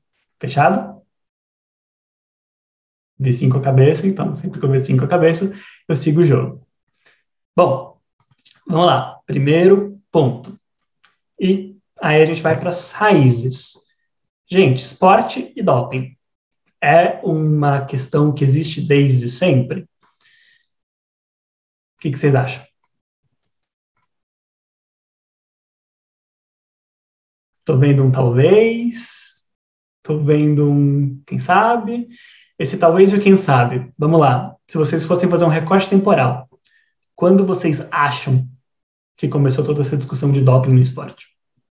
Qual que é o primeiro texto escrito sobre isso? Eu ia me arriscar aí, mas quando o senhor fez o segundo questionamento, eu já andei para trás. Mas creio que talvez a questão do doping trazido, né, para a justiça esteja ligada aí com as competições internacionais e quando passou a profissionalizar, né, toda essa prática desportiva. Não sei, estou chutando. A ideia é chutar mesmo, não se preocupem, vou fazer várias assim ao longo do dia, e quanto mais eu fazer todo mundo errar, melhor, porque eu estou quebrando a expectativa. Isso eu vou falar alguma coisa útil se eu quebrar a expectativa de vocês, senão só estou falando que vocês já sabem. Então, vamos lá. Hugo Gualazzini é um professor de direito esportivo da primeira geração de direito esportivo italiano. Ele tem um livro que são As Premissas Históricas do Direito Esportivo, que é um livro de 1964, se eu não me engano. E nesse livro ele traz um primeiro texto escrito durante as Olimpíadas Romanas. Então, durante o Império Romano, sobre uso de substâncias ilícitas, ponto número 1, e uso de mecanismos ilícitos para ter uma vantagem indevida durante uma competição. E que isso era proibido pelo regulamento da competição. Então, a gente já fala de doping desde o Império Romano. Isso quer dizer que o mesmo doping que a gente vê no Império Romano é o mesmo doping que a gente vê hoje? Gente, vocês viram a aula do Cris, vocês sabem que não. São coisas diferentes, mundos diferentes, ideias diferentes, até porque não tinha esportes naquela época, né? Bom, vamos lá. Dando um fast forward no tempo, indo mais para perto de agora, a gente tem tempos recentes, em 1960, salvo engano, que é a Olimpíada de Roma, Olimpíada de Verão, a criação de uma subcomissão sobre o estudo de doping, que faz parte da comissão médica do Comitê Olímpico Internacional. Essa subcomissão começou a implementar testagem de atletas a partir de 1968 nas Olimpíadas. Então, mesmo a testagem já faz um certo tempo. Quer dizer que a testagem era testagem feita pela AMA ou pela WADA? Não, porque não existia. Eram as regras do COI. A WADA foi criada só em 99. Ou seja, quando o CRIS se formou, foi quando foi criada a WADA. O primeiro código é em 2003. Em 2003, eu ainda jogava futebol sub-15. Então, mesmo quando o primeiro código foi criado, primeiro, a gente está falando de uma geração que, antes da minha, não tinha nenhum código específico que valia para qualquer esporte. Passado isso, a gente tem, finalmente, a adoção e incorporação do código e da WADA pelo movimento olímpico só em 2004. Ou seja, menos de 20 anos atrás. Aliás, se eu for pegar os calouros daqui da lista, a maioria vai ter mais ou menos a idade da incorporação. Exatamente da WADA e do ADAC no movimento olímpico.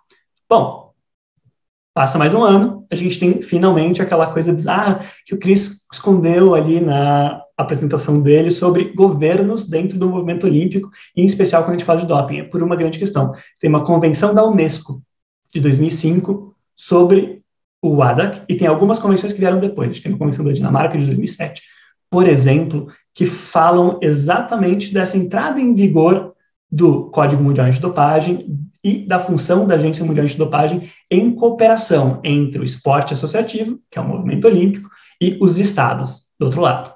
Sempre com essa ideia de unificação, que nem a gente tinha lá atrás, no Império Romano, quando a gente falava das Olimpíadas Romanas. Então, basicamente, o primeiro ponto é raízes históricas. A gente sempre vai estar nesse pêndulo de, poxa, a gente tem que deixar um espacinho para cada esporte ter suas próprias regras, porque arco e flecha, obviamente, é diferente de basquete. Do mesmo lado que a gente tem que ter uma uniformidade mínima para que alguém que se classifique para as Olimpíadas para jogar beisebol cumpra o mesmo pré-requisito que alguém que vai para as Olimpíadas para surfar. Então, é um dilema, e esse dilema acaba aparecendo direto quando a gente fala em como cada esporte, cada associação faz, ou cria, ou desenha o seu próprio sistema de resolução de disputas. Tá aqui tranquilo? Então, bora lá. Primeira pergunta, então, agora entrando em processo mesmo. Arbitragem, para vocês, quando a gente fala do sistema internacional, sistema brasileiro, a gente já viu que não. É o começo de um caso de dopagem? Valendo. Não, Diego Gomes falou aqui. Exato. Não. Primeiro, tem a testagem. Com a testagem, a gente tem a chamada gestão de resultado. Essa gestão de resultado, que vem logo depois do Testing Authority, leva em consideração diretamente uma possível sanção desde aquele momento. Então, uma primeira decisão, muitas vezes, acaba sendo tomada em gestão de resultado, e isso pode levar, inclusive, à suspensão de um atleta. Essa gestão de resultado em nível internacional é diferente da gestão de resultado que a gente tem aqui, porque aqui essa primeira sanção passa pelo TJDAD, passa pela TAT, que o Pedro já falou. Agora, por um outro lado, quando a gente está lá fora, a gestão de resultado automaticamente pode levar para uma sanção. Então, essa primeira diferença acaba sendo bem relevante quando a gente compara os dois sistemas. Bom, passado esse começo, a gente entra exatamente nessa ideia de desenho de sistema. Se eu estiver falando muito rápido, dá um toque, às vezes eu tendo a, correr quando eu estou falando.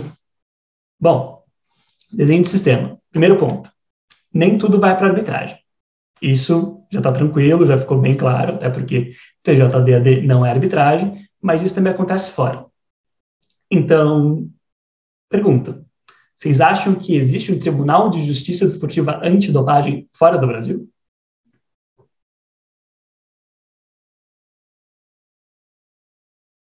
Eu vi um sim tímido do Pedro, talvez bem grande do Oswaldo e do Lucas. E um acho que não do Lucas. Tá, então vamos lá. Gente, Diego Gomes falou assim, os dois estão certos. Cada país tem a sua própria regra, o sistema internacional também tem a sua própria regra, a gente tem um pouco de tudo. Eu vou trazer dois exemplos, são dois exemplos diferentes do nosso. Um sistema parecido com o nosso é comum? Não. Um sistema como o nosso, como o TJDAD e como antes era nos STJDs, as questões ligadas à dopagem, eu, sendo bem sincero, nunca vi em nenhum outro lugar do mundo, tirando um único país, em uma única espécie de liga, que é a NCAA nos Estados Unidos, ou seja, a Liga Universitária. Fora a Liga Universitária dos Estados Unidos, nunca vi na Europa, nunca vi na Ásia, nunca vi na Oceania, nunca vi na América Latina e nunca vi na América do Norte. Nunca conversei com alguém do continente africano sobre isso, então não sei se lá é um pouquinho diferente do que isso. Dois exemplos principais dos dois modelos que eu vejo mais comuns. Primeiro modelo, comissões específicas. Então, alguns países ou algumas federações têm uma comissão específica que lida com casos de dopagem. Isso vai ser arbitragem? Não. Não vai ser arbitragem. Vai ser uma comissão, que vai ser um órgão associativo, que vai julgar casos que possam gerar um ilícito associativo. Ou seja, aquilo só vale dentro daquela associação. É tipo você tomar uma multa se você mora em um prédio, porque a convenção condominial fala que você não pode ter, por exemplo, cachorro no seu apartamento. É quase que a mesma coisa, dados contextos diferentes, obviamente. Bom, nesse ponto, é comum isso acontecer? Gente, isso era absurdamente comum até 2016. 2016 para cá tem começado a mudar um pouco, mas tem bastante federação internacional que ainda tem uma comissão específica ou parte de uma outra comissão que cuida de casos de dopagem. Por exemplo, eu faço parte do Appeals Panel da Federação Internacional de Vôlei. Quer dizer, extraoficialmente. Estou esperando eles publicarem. Nisso, o Appeals Panel julga casos relacionados à dopagem. Se é Appeals Panel, logo é painel de apelação, é claro que não vai ser a primeira instância. Então, tem o Disciplinary Panel. Disciplinary Panel da FIVB, que também tem um brasileiro, julga casos de dopagem. Curiosamente, uma regra muito específica, totalmente diferente do TJDAD, é que esse Disciplinary Panel obrigatoriamente vai ter um membro da comissão médica da FIVB no painel. Então, é um painel formado por advogados e médicos para julgarem os casos. Isso é extremamente diferente do que a gente vê no TJDAD e no normal do doping ao redor do mundo, até por isso que eu acho super interessante. Então, só aí a gente já tem Disciplinary Panel com apelação para o Appeals Panel, com apelação para o CAS. Então, a gente tem um modelo muito parecido com o brasileiro, embora seja diferente porque não é de todos os esportes. No modelo brasileiro, a gente tem a primeira instância do TJDAD, o pleno do TJDAD e, eventualmente, o CAS. Tranquilo? Bom, alguns lugares usam arbitragem... Aliás, vocês querem que eu mande os links que eu for falando no chat? Se o senhor puder, melhor ainda. A gente já vai registrando aqui. Mas se for ficar difícil para o senhor pode enviar tudo no final, ou ainda pode disponibilizar para a gente dá um jeito de repassar para os nossos participantes, quem tiver interesse, chama a gente lá no Instagram. Tudo aberto aqui. Ixi. Tá. Esse vai provavelmente abrir... esse vocês não vão conseguir abrir. Dentro do site que eu mandei, que está a FIVB tem o Legal. Se vocês clicarem no Legal, vocês conseguem todos os regulamentos. Dentro dos regulamentos, se vocês clicarem no Disciplinary Regulations e no Medical and Anti-Doping Regulations, vocês conseguem ver exatamente esses dois pontos de como ela julga todos esses tipos de casos. É super interessante, super simples, vocês vão ter que dar um Ctrl F para achar, porque fora isso é um pouquinho chato de achar as coisas lá. Tem muita regra para muita coisa. Bom, saindo agora desse sistema mais de comissão, indo para a arbitragem em si. É comum o uso de arbitragem no doping em primeira instância? Não. Não quando a gente fala de culturas latinas. Então, França, Itália, Espanha, Portugal, Brasil, por aí vai. É comum em algum outro lugar? Muito, quando a gente fala de países de common law. Então, Estados Unidos, Inglaterra, Escócia, Irlanda, Austrália, Nova Zelândia e blá, blá, blá, todos os outros países que foram originalmente de common law direto ou que tiveram que ser porque foram colonizados por países de common law. E aí a gente entra no continente africano bastante. Esses países usam arbitragem. Quer dizer que é a mesma arbitragem do sistema CAS, que o Chris falou? Não. É uma arbitragem que também é diferente. Por exemplo, na Inglaterra é feita pela Sports Resolutions por diretiva legal. Mandei Sports Resolutions para vocês. É um sistema que é diferente do sistema CAS, pode até ter uma conexão com o sistema CAS em segunda instância, mas a primeira instância vai julgar como arbitragem os casos de dopagem. Aí é arbitragem mesmo, como a gente conhece, de uma arbitragem mais dia a dia, vamos dizer assim, com as diferenças que, 1, é muito mais rápido, 2, é muito mais simples, porque a gente não vai ter perícia, por exemplo, de um caso de construção civil, mas a gente vai ter, eventualmente, um bioquímico que vai falar se uma substância dopante pode vir a ser resultado da ingestão de suco de... e qualquer graviola. Esse aí foi o caso do Zeca, se eu não me engano. E o bioquímico é o Cameron, quando esse atleta, que eu acho que era o Zeca, é representado pelo Bichori Mota, por exemplo. Isso aconteceu uns 2, 3 anos atrás. É um caso super interessante. Bom, saindo de Sports Resolutions, a gente tem uma segunda linha, que originalmente era a AAA nos Estados Unidos, mas que tem mudado hoje em dia. AAA é a American Arbitration Association, que seria equivalente, por exemplo, a Kansas CBC aqui no Brasil, em termos de arbitragem. É uma das mais antigas. A AAA é a mais antiga nos Estados Unidos, anos 1900 e 30, se eu não me engano. Então, é bem tradicional, bem antigo mesmo, e fazia um pouquinho de tudo. O Comitê Olímpico Norte-Americano, por força de lei, tinha um acordo com a AAA exatamente em relação a casos de dopagem e outras questões. Recentemente, por 50 questões que a gente vai conversar um pouquinho mais para frente, teve uma mudança muito grande e a USADA, que é a ABCD dos Estados Unidos, tirou da AAA a arbitragem e está criando um painel de árbitros de 5 a 8 membros, que deve ser anunciado de vez daqui a umas 4 semanas, imagino.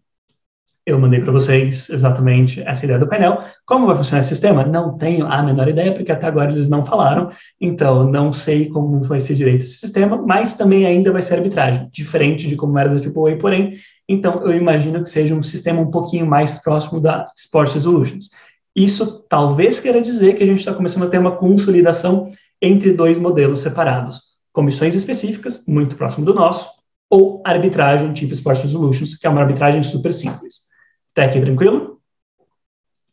Eu vi que veio uma pergunta sobre esportes antes, e eu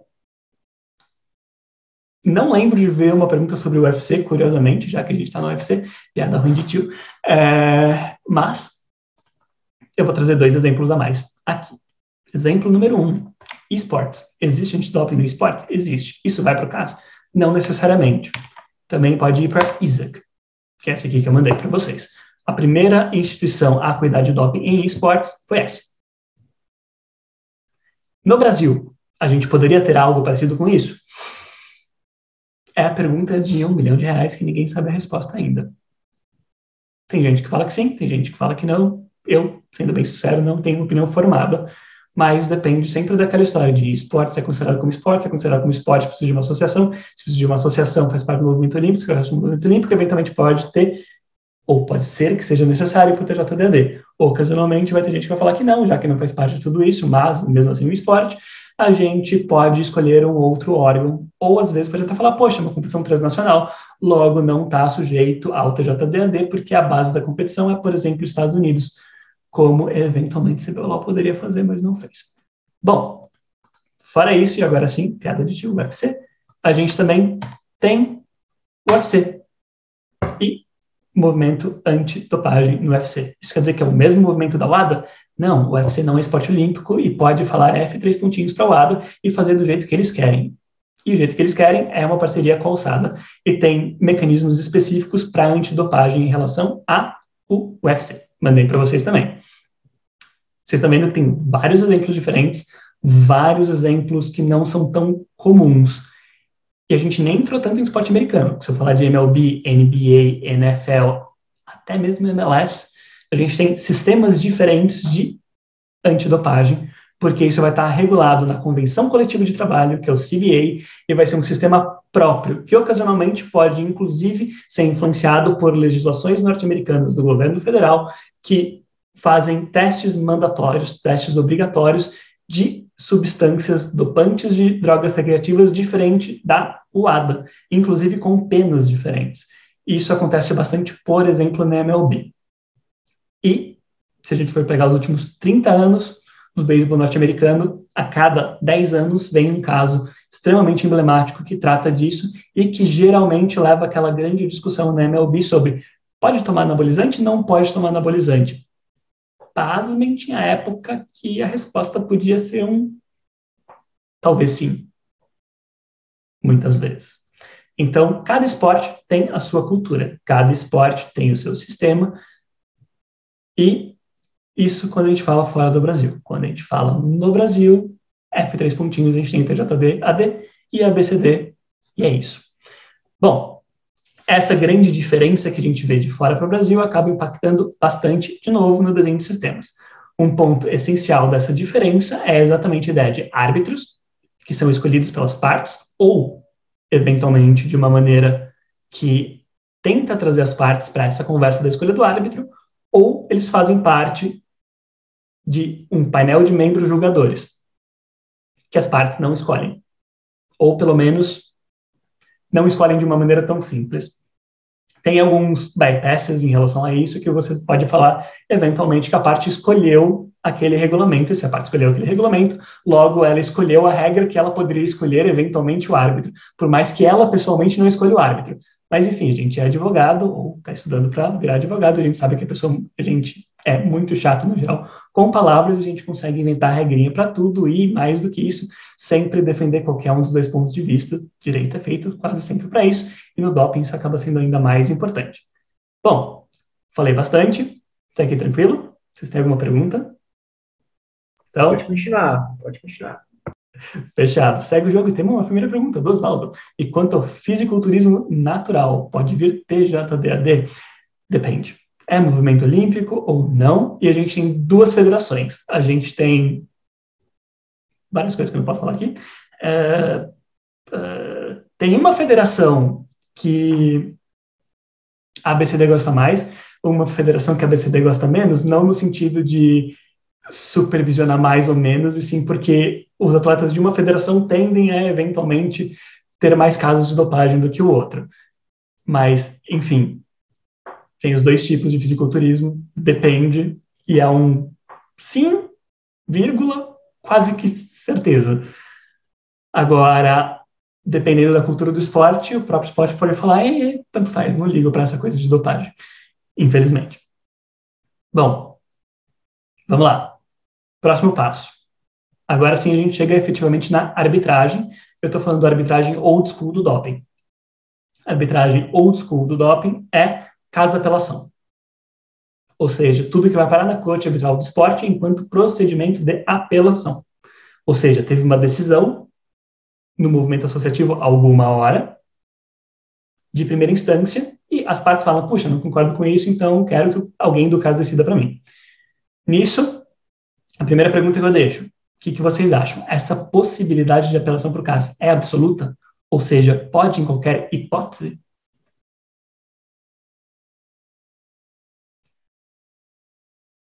A reação mais próxima que eu vi foi eu estou na dúvida se foi um não sei ou se foi um não. Foi um não para não sei. Tá. Esse não para não sei do Lucas foi exatamente a resposta. Não é absoluta. Por quê? Dependendo da regra que a gente segue, a gente tem atletas e atletas. Atletas de nível internacional, que nem foi o que o Cris falou em relação a Dani dos Santos, e atletas que não são de nível nacional, de nível internacional, ou que não são nem de alto rendimento. Esses atletas, ocasionalmente, podem ser julgados em âmbito TJDAD, porque foram pegos em um teste da ABCD, por algum motivo, mas, por não ser um atleta de nível internacional ou de alto rendimento, ele, em tese, não vai ter acesso ao CAS. Tranquilo? Estranho? Um pouco estranho, sim, mas o motivo é bem simples. Por quê? Porque esses atletas sequer deveriam ser testados. Se eles são atletas amadores e não de alto rendimento, a gente está gastando dinheiro público com o teste desses atletas. Enfim, críticas à parte, vocês vão ver que eu sou bastante ácido, se vocês já não perceberam. A gente tem 2 pontos de relevância muito grande em relação a desse ponto que a jurisdição casa, entre muitas aspas, acaba sendo não absoluta. Ponto número 1. Caso de dimensão internacional, ok. Esse é um caso de um atleta de alto rendimento. Pegando esses 2 pontos, a gente entra em 3 novos que se desdobram daí. Primeiro, CAS. Doping como apelação. O que vocês acham? As partes podem escolher os árbitros, sim ou não? Eu vi um não, vi um outro não, vi um não meio tímido e um talvez. Podem, porque é arbitragem. Agora, as partes podem escolher qualquer árbitro, ou seja, qualquer pessoa que elas queiram, valendo. E agora eu vi um não do Lucas, exatamente. Não, porque tem uma lista específica no caso. Essa lista de árbitros é uma lista fechada. Então, você pode escolher qualquer árbitro? Pode, desde que esteja na lista. E, de novo, a gente está falando de CAS Appeal. Até aqui tranquilo, beleza, mas acaba aí, CAS Appeal? Não. A gente tem 2 caminhos depois de uma decisão de segunda instância do caso. Primeiro, ação anulatória no Tribunal Federal Suíço, que é a sede da arbitragem. Sempre possível, Casos raríssimos, mas sempre possível. Segundo, é o bloqueio do enforcement da decisão, ou seja, uma decisão arbitral eventualmente pode ser bloqueada em relação aos efeitos de um país específico, caso você consiga eventualmente evitar o reconhecimento dessa decisão, no caso brasileiro, pelo STJ. É comum qualquer um desses dois caminhos? Não. Quando acontece, o mundo para. Obviamente, não o mundo normal, mas sim o mundo das pessoas que ficam no esporte meio loucas, que nem eu e o Cris. E que nem vocês daqui a pouco, a gente espera. Vamos lá. Até aqui tranquilo? Vocês pegaram o sistema como um todo? Sistema old school? Beleza. Isso era super válido até 2015. Em 2016, a gente tem vários casos que mudam o mundo inteiro. Eu trouxe 3 principais, 3,4, na verdade. Um é o da Husada, outro é Pechstein Mutu e o outro é Sun Yang. Alguém já ouviu falar de um desses 3 casos? Eu tenho 99% de certeza que vocês já ouviram falar, vocês só não pegaram o nome. Esse é o ponto mais legal do esporte, porque é tudo que está na notícia no dia a dia, e quando a gente vai ver o nome do caso, a gente não lembra nem quem foi. Que nem eu, quando eu fui tentar lembrar o nome do atleta da graviola, porque eu só guardei como atleta da graviola, obviamente. Vamos lá. Caso Husada. É o caso do doping russo, que o Cris trouxe. Esse caso é muito importante, por quê? Porque ele trouxe uma alteração do Código Mundial e uma alteração do procedimento arbitral perante o CAS em relação a laboratórios, especialmente, que não são o WADA, ou seja, o Código Mundial Antidopagem, compliant. É um procedimento específico, de um caso específico, de bastante especificidade dentro da arbitragem. Mas teve uma mudança bastante relevante que está no código hoje em dia. Isso interessa para quem está começando agora. Por quê? Simplesmente para dizer que vocês têm a mesma vantagem que todo mundo que está no esporte há 20 anos, porque a gente está tendo que aprender tudo do zero. Bom, passo número 2. Caso Pechstein Mutu. Mutu, talvez, quem sabe, alguém que seja extremamente viciado em futebol vai lembrar de um jogador que teve problemas com abusos de substâncias não legais quando ele jogava na Itália e depois foi para o Chelsea, que era um jogador romeno. E, geralmente, para a minha geração principalmente, ele era um atleta extremamente famoso porque ele não usava o FIFA, a EA Sports não tinha licença do nome dele, especificamente. Então, ele tinha alguns outros nomes dentro do FIFA e EA Sports, por exemplo, Murgu, em vez de Mutu. Pechstein é uma outra atleta que não tem nada a ver com futebol. Se eu não me engano, é patinação artística ou patinação no gelo, eu nunca tenho certeza. Pechstein e Mutu, os dois tiveram decisões diferentes em âmbito nacional, depois em âmbito CAS. Essa decisão foi apelada para o TFS, essa decisão do TFS, no caso da Pechstein, foi para o Tribunal da Bavária, na Alemanha, se eu não me engano, e depois os 2 casos foram eventualmente parar na Corte Europeia de Direitos Humanos. Corte Europeia de Direitos Humanos mudou o sistema inteiro a partir desses 2 casos. Qual que foi a grande mudança? Foi uma. Gente, se é caso envolvendo questão disciplinar ou questão de dopagem, muito simples, os atletas têm direito a public hearing. Ou seja, os atletas têm direito a uma audiência de portas abertas, até com transmissão na televisão, caso eles optem por isso. Em arbitragem, isso é absurdamente incomum, para não dizer quase que uma quebra de um dogma da confidencialidade da arbitragem. Bom, esse caso Pechstein Mutu é muito interessante porque leva para o próximo caso, que é o caso de Sun Yang, o do nadador chinês nas Olimpíadas que foi pego no doping e não conseguiu competir depois, e magicamente o caso dele foi anulado por algum motivo que ninguém conseguiu entender muito bem por quê, e pelo menos na mídia, e ninguém trouxe o que aconteceu. É bem simples o caso, se eu for resumir em uma frase, a prática, obviamente ele não é, mas basicamente o que aconteceu foi que o presidente do painel arbitral do caso de Sun Yang tinha falado em 2000 e bolinha, ou seja, antes do caso, que o jeito como os chineses tratavam cachorros era desumano, que eles não poderiam comer cachorros, e ele usou uma palavra bastante ofensiva em italiano para se dirigir aos chineses logo depois dessa frase, no Twitter. Detalhe, ele era árbitro do caso nessa época? Não. Ele estava julgando o caso nessa época? Não. Ele tinha alguma outra função? Sim, ele era o ministro das Relações Exteriores da Itália, numa época que a Itália estava brigada com a China. Tá aí, tranquilo. Beleza. Ele era o presidente do painel. O painel suspendeu Sun Yang por bastante tempo, numa audiência que foi televisionada. E logo depois da audiência, e de vários caos procedimentais no meio do caminho, porque as partes tentaram afastar o presidente exatamente por causa desse tweet dele, e não conseguiram, a divisão do CAS responsável por isso não aceitou, elas levaram esse caso para o TFS, Tribunal Federal Suíço, que anulou o caso. Isso traz um terceiro ponto muito interessante desse intermezzo, ou seja, dessa nova realidade que a gente tem no doping e na arbitragem de doping no esporte, que é o dever de revelação dos árbitros. Lembra aquele ponto de whereabouts que o Chris trouxe para os atletas? Agora, quem julga os casos, quando a gente fala de arbitragem, tem um dever de revelação muito próximo de um atleta em whereabouts, só que com toda a vida pública do árbitro, inclusive o Twitter, ou qualquer outra mídia social, como Instagram, TikTok e por aí vai. Então, gente, esses 3 pontos são muito importantes. Lição para a gente que está começando a carreira é cuidado com as mídias sociais, sempre. Que nem a gente fala, brincando, que melhor não ter suplemento, de vez em quando, se a gente quer trabalhar com esporte, é melhor não ter mídia social. Bom, tá aí tranquilo? Então, bora lá.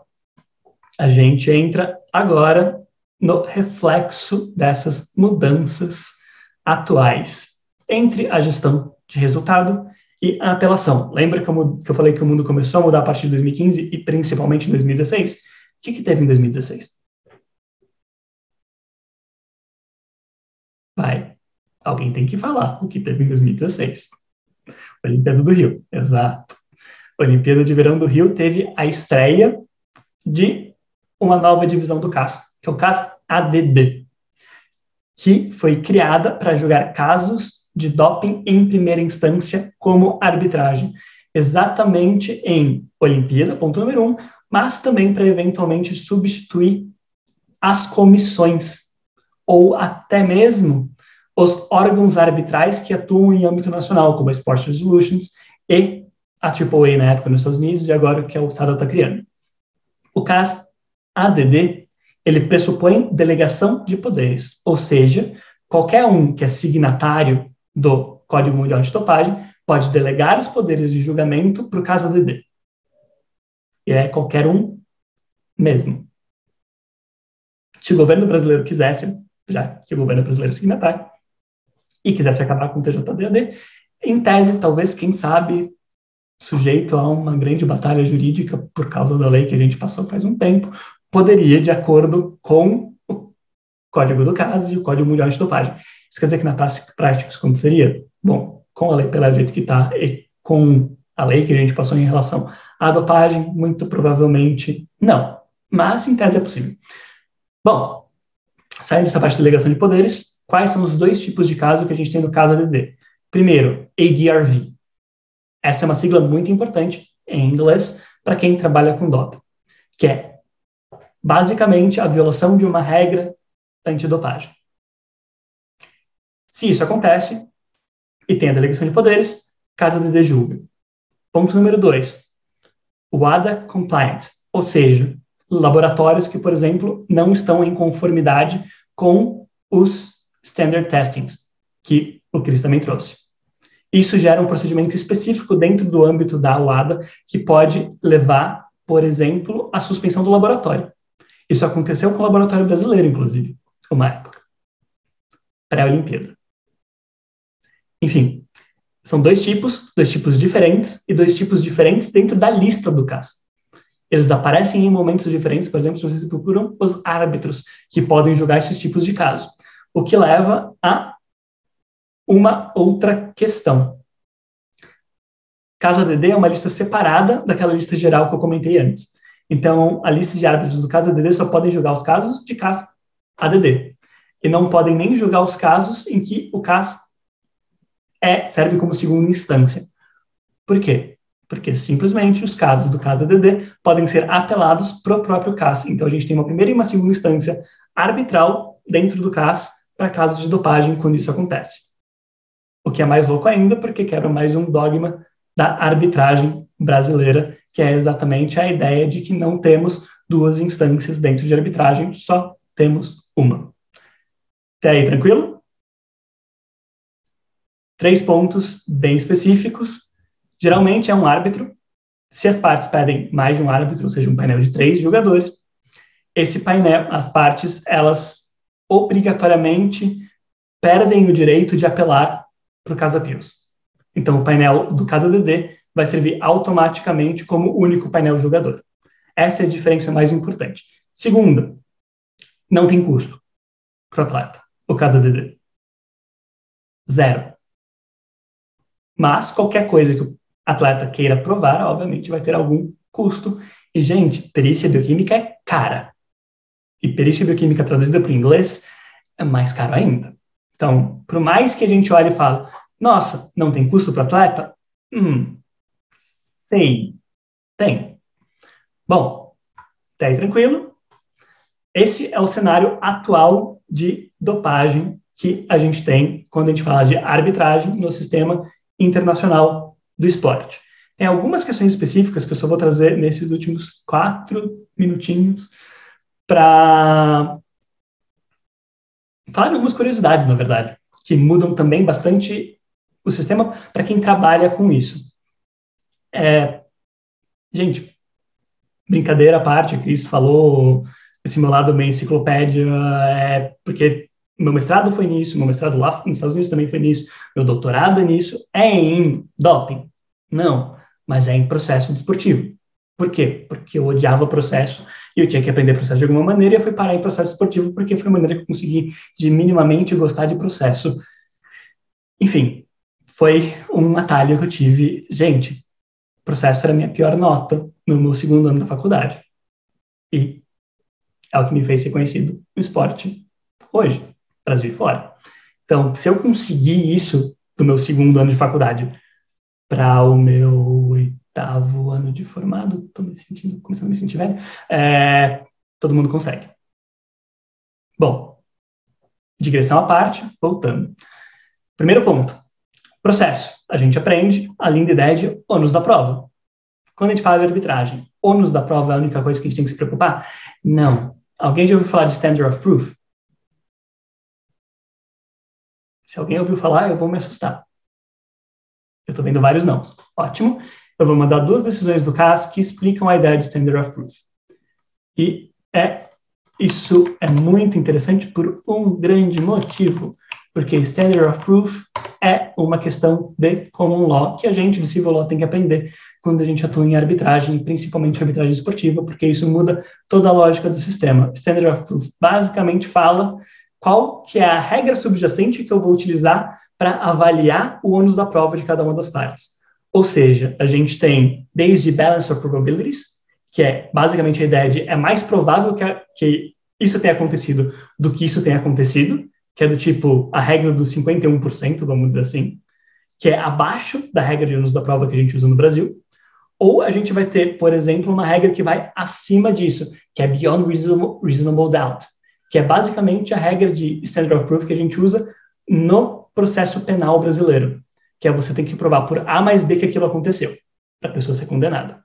No doping, não é nenhum nem outro, é o meio do caminho.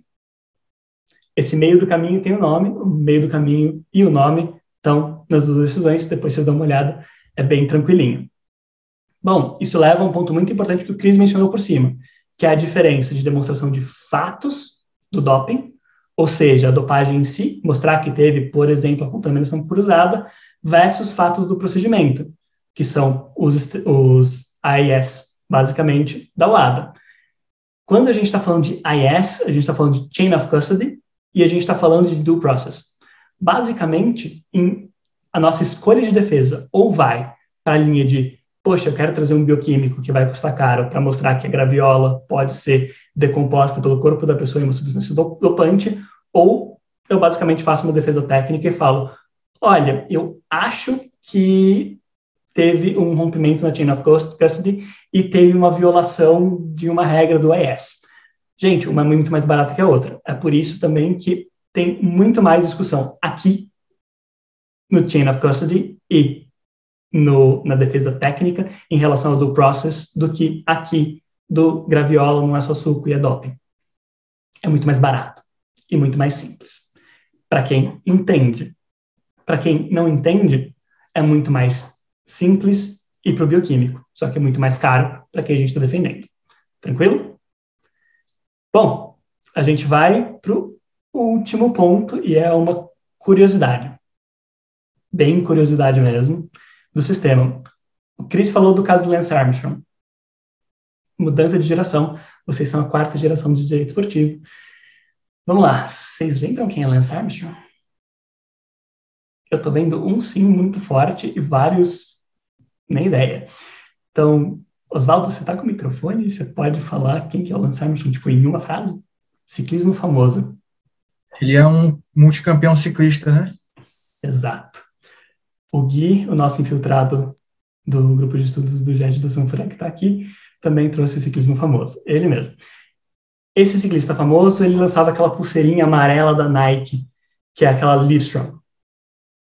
Porque ele se recuperou de alguns cânceres de testículo. E todo mundo falava, e olhava para ele e falava, várias palavras que eu não posso falar, o cara consegue se recuperar de um câncer e ainda ser campeão olímpico. Poxa, várias palavras que eu não posso falar. Lindo, até a hora que ele foi pego no doping. Ele perdeu tudo. E ele foi pego no doping porque resolveram retestar o plasma à toa? Não. E teve um caso anterior, que é o caso do Floyd Landis, que era o companheiro de equipe dele, e o Floyd Landis fez um plea bargain, no caso. Plea bargain é basicamente meu mal. E olha, tal pessoa fez isso nessa época por causa disso, isso aconteceu e foi essa maneira. Isso é, muito importante quando a gente fala de doping. E 2, muito importante quando a gente vai defender alguém e a gente não sabe que isso aconteceu e a gente é pego de surpresa no meio do nada, do tipo, olha, veja bem, não foi bem assim, está comprovado aqui. Especificamente, Lance Armstrong e Floyd Landis levou à prisão de um cartel de tráfico internacional de drogas na Espanha de 200 pessoas. Porque, além de tudo, a UADA tem cooperação com a Interpol. Porque doping, 90% das vezes, é tráfico de entorpecentes. Então, para quem gosta de doping, e para quem gosta de direito penal e vai por essa linha, tem toda essa outra linha de atuação que, gente, literalmente, sem brincadeira, não tem ninguém no Brasil. Literal, ninguém que fale sobre isso. Então, tem vários caminhos para quem quer trabalhar contra o doping. Gente, era isso. Eu estou aqui à disposição de vocês, quem quiser conversar. A Luana tem meu e-mail, a Luana também tem meu WhatsApp. Então, também, se vocês quiserem meu contato, só pedir para ela. Eu juro que eu respondo. Às vezes eu demoro 24 horas, se é final de semana eu demoro um pouquinho mais, mas eu juro que eu respondo. Fechado? E é isso. Obrigadão pela companhia. Roberto, muito obrigada, muito esclarecedor, mas ao mesmo tempo me deixou com muita vontade de convidar você para mais encontros aqui na Camis, para explicar mais o procedimento, porque eu acho a arbitragem fascinante, mas confesso que nunca tinha ouvido falar desses pontos que você trouxe, então pode esperar o nosso contato e eu espero a presença do pessoal que está aqui hoje para acompanhar um encontro futuro.